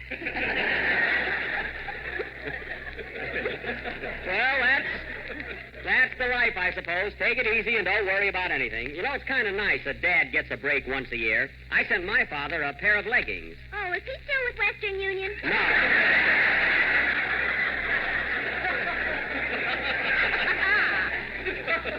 He wears them when he goes horseback riding. Say, Jack, you know what I sent my father for a present? Yes, Don, I know how many flavors it has, so don't get cute. Hello, Jack. Oh, hiya, Kenny. Say, Kenny, you all set to leave for Waukegan? You know, we're going right after the broadcast. Oh, sure. I got my suitcase downstairs on the sidewalk. On the sidewalk? Well, for heaven's sake, bring it in. Somebody's liable to steal it. Well, don't worry. Nobody will touch my suitcase. How do you know? I printed J. Edgar Hoover on it. Well, that's very clever, Kenny. How'd you ever happen to think of that? Oh, Kid Baker had the flash once in a while. You have it there. Now, Kenny, when we get to Waukegan, I want you to be on your best behavior and make a good impression. You know, I don't want you whistling at the girls like you do here. Can I wink at them? No. You can't whistle and you can't wink, so watch yourself. And now, folks... Can I wiggle my ears? No. You won't show off at all. I want everybody in Waukegan to say, now there's a nice boy. And now, folks... I'd rather have them run me out of town. Kenny. I don't want to hear another word about it. And now, folks, we will have a song by our fresh young tenor who's going to get his canoe paddled if he doesn't watch out. Now, go ahead. Hold it a minute. Come in. Mr. Benny? Yes? I just dropped in to wish you a very pleasant trip to Waukegan and to tell you that I'll miss you while you're gone. Well, thanks very much.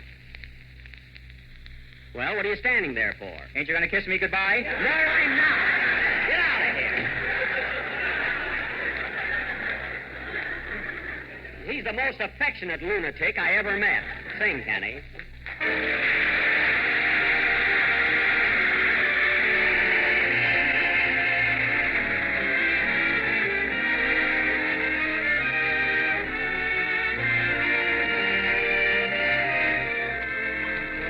Don't worry about me, I'll get along. Forget about me, be happy, my love. Darling, why should you cling to some faded thing that used to be? If you can forget, don't worry about me.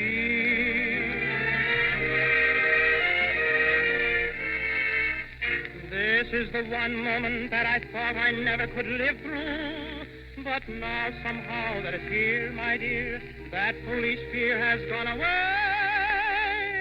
And saying goodbye seems sweet. It's plain that fate didn't want us on a one-way street. Don't worry about me.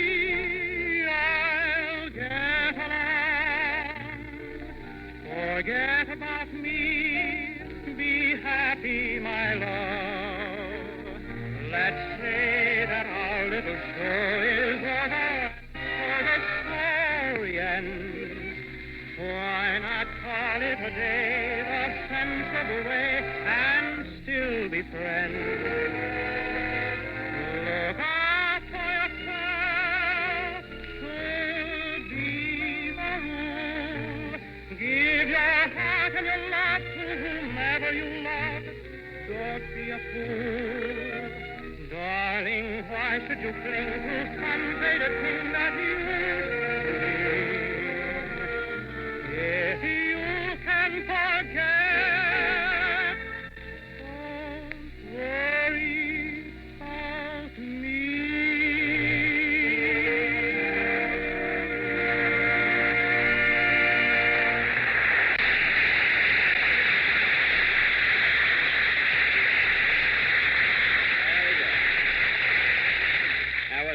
About Me, sung by Kenny Baker. And, Kenny, before I forget, I saw your picture, the Mikado, last night, and I thought you were swell in it. You look great in Technicolor. Oh, I thought I was too darn pretty.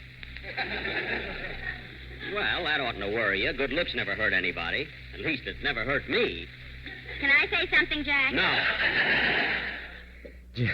Jack Benny Show there from June 18th of 1939. Rochester turns up in Part 2, and Andy Devine comes up in Part 3 on this broadcast from not too long ago, but long enough ago. Chuck Shaden here on our Those Were the Days program on WNIB Chicago at FM 97. Speaking of not too long ago, we ought to stop into our Metro Golden Memory Shop at 5120 West Irving Park Road in Chicago. We're 1 year old this month, celebrating with a nostalgia shop full of special values and exciting old-time goodies. Pay us a visit this week for a trip back to those good old days. Come see what we've got for you. Bargains on LP records, magazines, books, and games. You'll be surprised at the stuff we've got waiting for you. Take a look at our collector's table. Our first anniversary, thanks to you, of the Metro Golden Memory Shop at 5120 West Irving Park Road, just east of Laramie. Open Tuesday and Wednesday from 11 a.m. to 6 p.m., Thursday, Friday, and Saturday till 8. We're open this evening till 8 o'clock, so if you're planning on coming over to the Memory Club movie, The Singing Marine with Dick Powell, stop in at the shop first and then catch a good flick. 5120 West Irving Park Road, 2.5 blocks west of Northwest Federal. Also, at our Metro Golden Memory Shop, or even at our Memory Club tonight, you can pick up tickets for our Riverview Night of Nostalgia coming up May 7th, as we hope to pay tribute to the world's largest amusement park. Gone but not forgotten. It's $3 per person is the donation. Going to be held 8 p.m. Saturday, May 7th at the Lane Tech High School Auditorium, Addison and Western. Loads of memories about Riverview nostalgia, or about Riverview, and that's nostalgia. You can get your tickets at any office of Northwest Federal Savings, or tonight at the Memory Club, or anytime at our Metro Golden Memory Shop. By mail, just send a self-addressed stamped envelope with your check to MGM Shop, 5120 West Irving Park Road, Chicago, 60641. Eden's Plaza Shopping Center, where you can shop with confidence for all the family. Eden's Plaza Shopping Center, where Eden's Expressway, Skokie Boulevard, and Lake Avenue meet at Wilmette. Eden's Plaza Shopping Center, easy to reach, easy to park, easy to shop. Quality plus value 7 days a week at Eden's Plaza Shopping Center in Wilmette. Now let's get back to the Jack Benny program. Anyway, the Mikado was a swell picture, Kenny, and you were grand in it. The Mikado. Say, that's a Western, ain't it? That was our musical director, folks. Phil, for your information, the Mikado is one of the most famous operettas ever written. No kidding. You're a fine musician, Phil. For you to pick up a baton and lead an orchestra is perjury. Why, Jack Benny, you didn't know what the Mikado was yourself until you saw the picture. I didn't know what the Mikado was? Why, Mary Livingston, before we went into the theater, I told you it was an Oriental story. You told me Charlie Chan was in it, too. All right, so I made one little mistake. But Phil has no excuse. He's supposed to have studied music. That studying don't mean nothing. Why, some of our greatest musical geniuses never studied music. Name one. Abe Lyman. Oh, fine. Lyman is worse than you are. He directs his boys with a rawhide whip. You know, funny thing about you and Lyman, Phil, you both started out as drummers, and now you both have your own orchestras. Proving what? Proving hooray for the red, white, and blue. It could only happen here.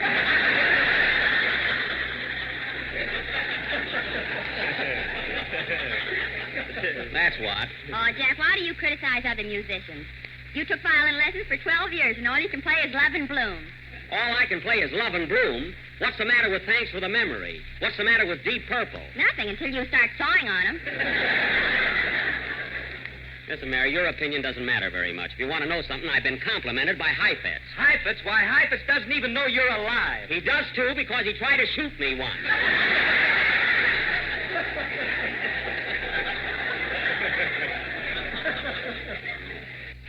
It was at the Penn Theater in Wilkes-Barre.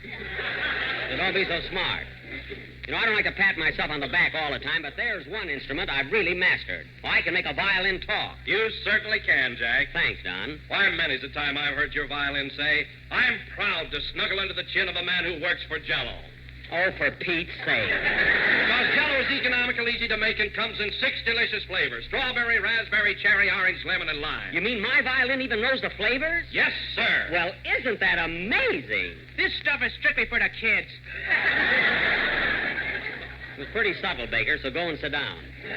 And now, ladies and gentlemen, going from my talking violin to our last play of the season, tonight, the Benny Run Do Not Walk to the Nearest Exit players will present for your amusement, approval, and edification that stirring melodrama of the gay 90s, Lavender and Old Louse. Now, I will play Lavender, and our maestro will be the rest of the title. Now, in this play, I'll take it. Hello? Hello, boss. This is Rochester. All right, what do you want? Well, I just finished pressing your clothes for the trip, and I don't think you ought to take your white flannels with you. Why not? Well, you know that trouble I have with the toast every morning? Yes? Well, the same thing happened to your flannels, only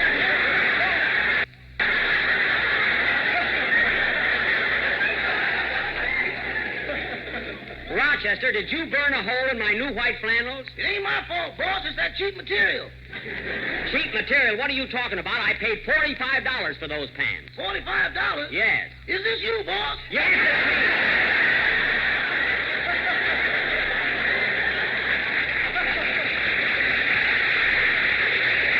And don't act so surprised. By the way, is Carmichael all ready? I think you're making a mistake taking that polar bear to Waukegan. Well, I'm not going to leave him in the house by himself for 2 weeks. He'll get lonely. Why don't you rug him? Rug him, Rochester. I'm getting tired of these constant threats against Carmichael. Now put him in that big packing box and take him to the station. I can't put him in that box, boss. Why not? I'm talking from there now. You're in the packing case? Well, for heaven's sake, where's Carmichael? He's sitting on the lid.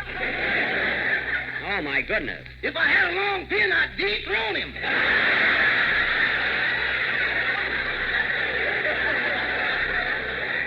Oh, stop playing with that animal and finish packing. And by the way, Rochester, I'm taking my violin with me, so don't forget it. Doggone, I looked high and low for that fiddle, and I can't find it nowhere. Oh, well, I suppose it never occurred to you to look in my violin case. I did, boss. Well? There ain't nothing there but 4 strings and a fat termite.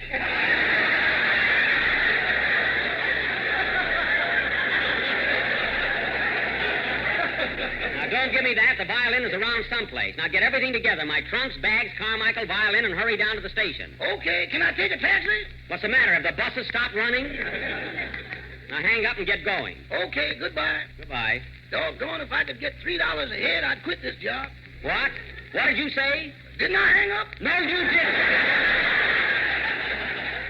Well, here goes. So long, boss. The guy is always complaining. I saw such a guy. Now he wants to ride in taxicab. Oh, well. Getting back to our play, the opening scene... Say, Jack, I don't think we're going to be able to do our play tonight. Look what time it is. Oh, yes, the train leaves in about 40 minutes, and we got to get downtown. Where do we leave from? The new Union Station. Phil, have you got your car here? Yeah, I'll have my guitar player run us down. Oh, you mean Happy Bolivar? That's swell. Come on, Mary, we'll be late. Wait a minute. I gotta kiss the orchestra goodbye. Put down that piano player and come on. So long, boy. See you at the station. So long, Jack. So long. Hit it, man.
And that's the Jack Benny program, Part 2, from June 18th of 1939. Chuck Shaden here with our Those Were the Days program on WNIB Chicago at FM 97. A quick reminder, you can still give us a buzz this afternoon to subscribe to our Nostalgia newsletter at 545-2260.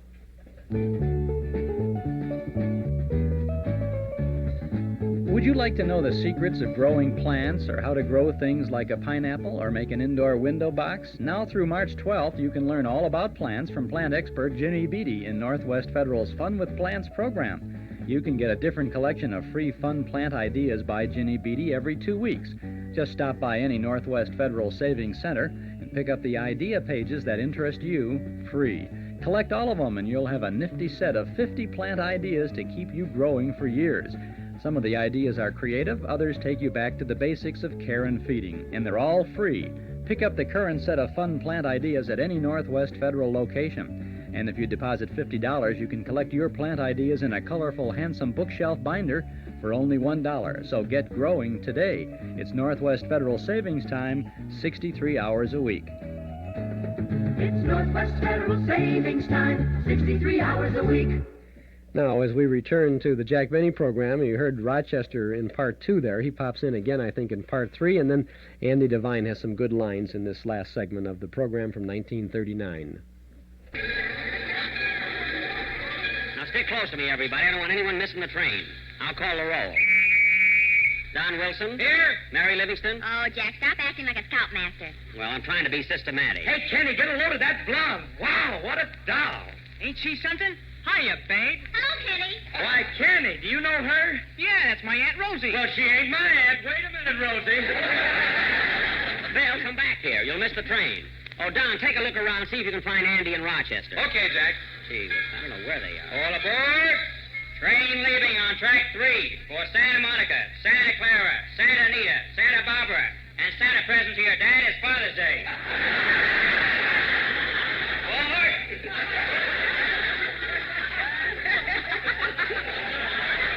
Well, he's a topical announcer, I'll say that. Hey, Kenny, where's your suitcase? Somebody stole it. Somebody stole it? Well, that's awful. What are you going to wear on the train tonight? You haven't got pajamas or anything. I'll lend him a pair of my pajamas, Jack. Just give him the uppers, Don. He can use it for a nightgown. And tie a bell around his neck. He might get lost. Yeah. Oh, this is too complicated. I'll sleep raw.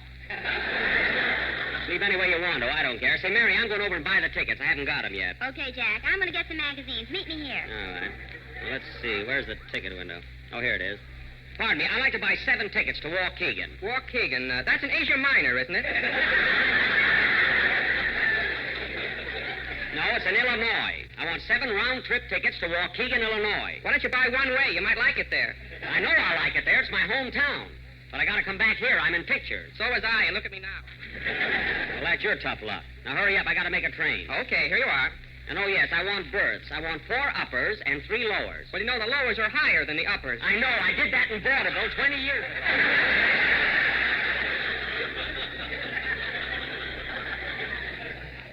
So don't start that routine.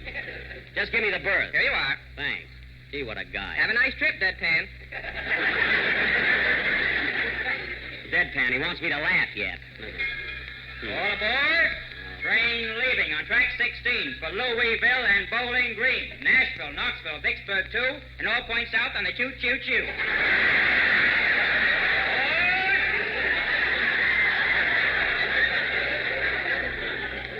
That guy has more fun than the Ritz brothers. Now, let's see, where's the magazine stand? Oh, there's Mary now. Hey, Mary. Yeah? Did you get your magazine? Uh-huh. I got Look, Tick, Click, and Cluck. Oh, Cluck, that's that new one, isn't it? Yeah, it's got Kenny Baker's picture on the cover.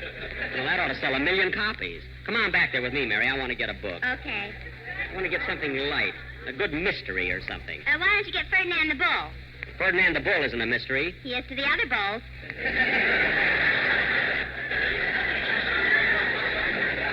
I'll pick out my own book. Now, here we are. How do you do, sir? Now, how do you do? I'd like to get a book, please. A real good mystery story. Yes, sir. Have you read Phil Harris and his gang or Murder at the Wilshire Bowl? No, but I get what you mean. Say, Jack, here's a swell book, and it's a special. A special? What is it? The rains came and an umbrella for $2.50. Oh, that's by Louis Bromfield. He's a little too deep for me. Say, Buddy, what's your best seller here? Well, our most popular book is Twin Infiltrated by Kansas Jr. Funny, I never heard of that. Why, it's very popular. He also wrote Twin Infiltrated and the Life of Amos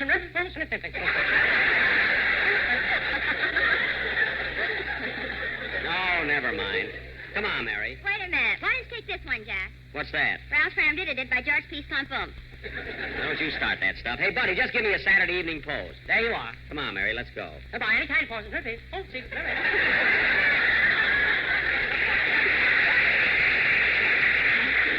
I meet the most unusual people. I wish Rochester would get here. He's making me very nervous. There's Don Wilson. Oh, Don. That's the information booth. I mean next to it. Pardon me, mister. Oh, now what? Can you tell me what time the airplane leaves here for San Francisco? Airplane? I'm afraid you're going to have a little trouble, Buddy. Airplanes don't leave from a railroad station. Oh, you're one of those wise guys that knows everything. I'm not a wise guy, but I know you can't take an airplane from a railroad station. Oh, yeah? Yeah. Board, airplane leaving on track 8. Bakersfield, Salinas, Oakland, and San Francisco. Board!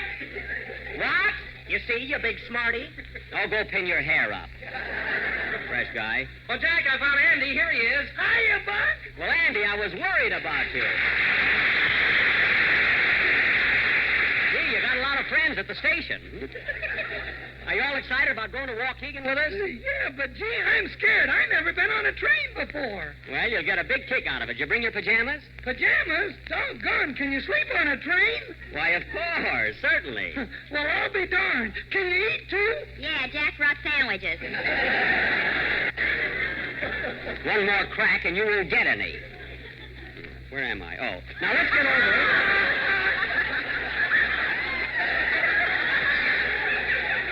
Hate to miss my place at the station. Now let's get over to the gate.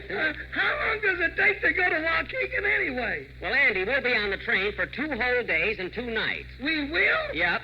Say, Buck, do they have... Yes, don't worry.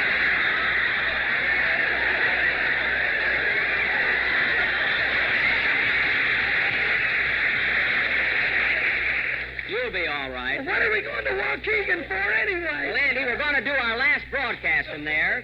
And besides, they're going to have the premiere of that new Paramount picture, Man About Town. Starring Jack Benny. Get it all in. Never mind. Hey, Phil, stick around here, will you? I don't want to have to look for you. Okay, Papa. Yeah, I wish Rochester would get here. The train will be pulling out in a few minutes. Well, it's your own fault, making him look all over the house for that violin. Why do you want to take it to Waukegan anyway? Because my old violin teacher, Charlie Lindsay, will be at the premiere. And I want to show everybody in Waukegan what he's done for me. Well, that's the dirtiest trick I ever heard of. Oh, yeah? Well, I'm going to practice every day on the train. Oh, Greyhound, where is thy depot? Phil, if you don't like it, you can stay home. All aboard. Train leaving on track 7 for Grub Hollow, Possum Junction, Squirrel Center, Beaver Creek, Mud City, and Waukegan. Oh, my goodness, there's our train, and Rochester isn't here yet. Yeah, I am, boss. Well, it's about time. You got all the stuff with you? Yep, hump, bag, violin, and everything. Good. Where's Carmichael? He's buying the tickets. I bought the tickets already. Carmichael, come here. Come on, gang, let's go. Say, Rochester, I'm afraid to put Carmichael in the baggage car. He'll have to share a compartment with you. I don't want that animal in with me. He snores. Oh, what's the difference? You're only going to be on the train 2 nights. Well, if he snores the first night, the second night you can get a piece of him in the dining car. You lay a hand on him and I'll... Hurry up, Jack. The train's leaving. I'm coming.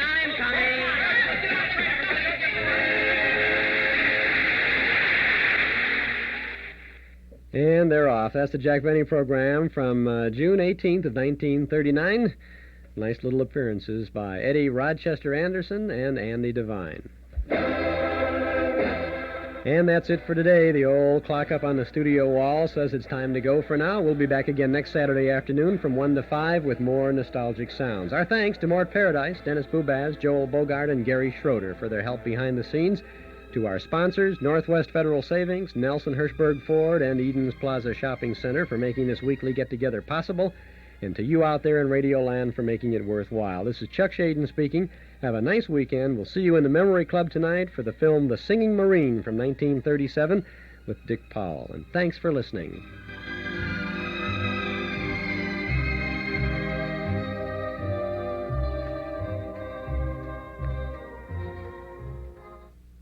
The time in Chicago is 5 p.m., and this is WNIB in Chicago at 97 FM. Now, this is Fred Hebb speaking, inviting you to stay tuned for Zephyr, a 2-hour program of short and mostly familiar classical music brought to you every day of the week here on WNIB, starting at 5. Today in the first hour, we have music of Bach, Rossini, Chopin, Mendelssohn, among others, and then at 6 o'clock in the second hour, music of Schubert, Herold, Halevi, Gounod, and Franz Liszt. Beginning today with music of Bach. The last 2 days we've been playing some Bach partitas by Alexis Weisenberg, and we have another one today. We're going to hear the partita number 5 in G, BWV 829. Like all of these sets of pieces by Bach, this consists of a prelude and a group of dance forms, and we'll hear it played now on the piano by Alexis Weisenberg. Bach's partita number 5.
Pianist Alexis Weisenberg performing Johann Sebastian Bach's Partita No. 5 in G major, BWV 829.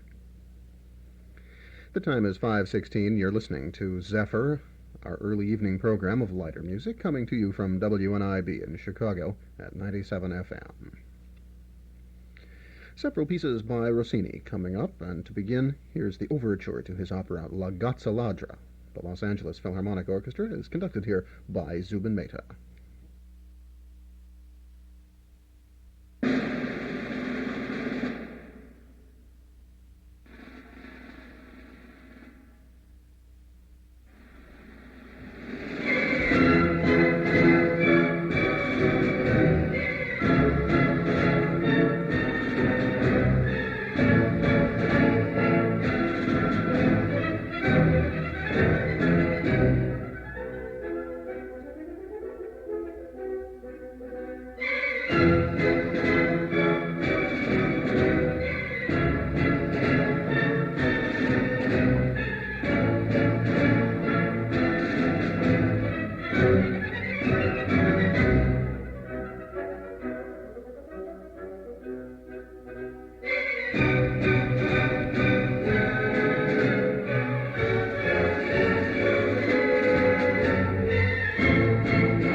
Zubin Mehta conducting the Los Angeles Philharmonic Orchestra in a performance of the overture to the opera La Gazza Ladra by Rossini. In the 21 years that WNIB has been broadcasting, we've seen many FM stations change from classical music to pop and rock. At one time, WJJD, WMAQ, WSEL, and WBBM all broadcast classical music. The reason they no longer do is simply that there is no profit to be made broadcasting the classics. WNIB has decided to persevere, however, despite this handicap. We're able to do so only because a few thousand devoted listeners support our efforts by subscribing to our monthly program guide, which gives detailed listings of all that we broadcast. If you'd like to help keep WNIB from becoming just another former classical music station, we urge you to subscribe to the program guide now. You can do so by phoning us at 337-5252. We'll send you the March issue free, begin your subscription in April, and bill you later.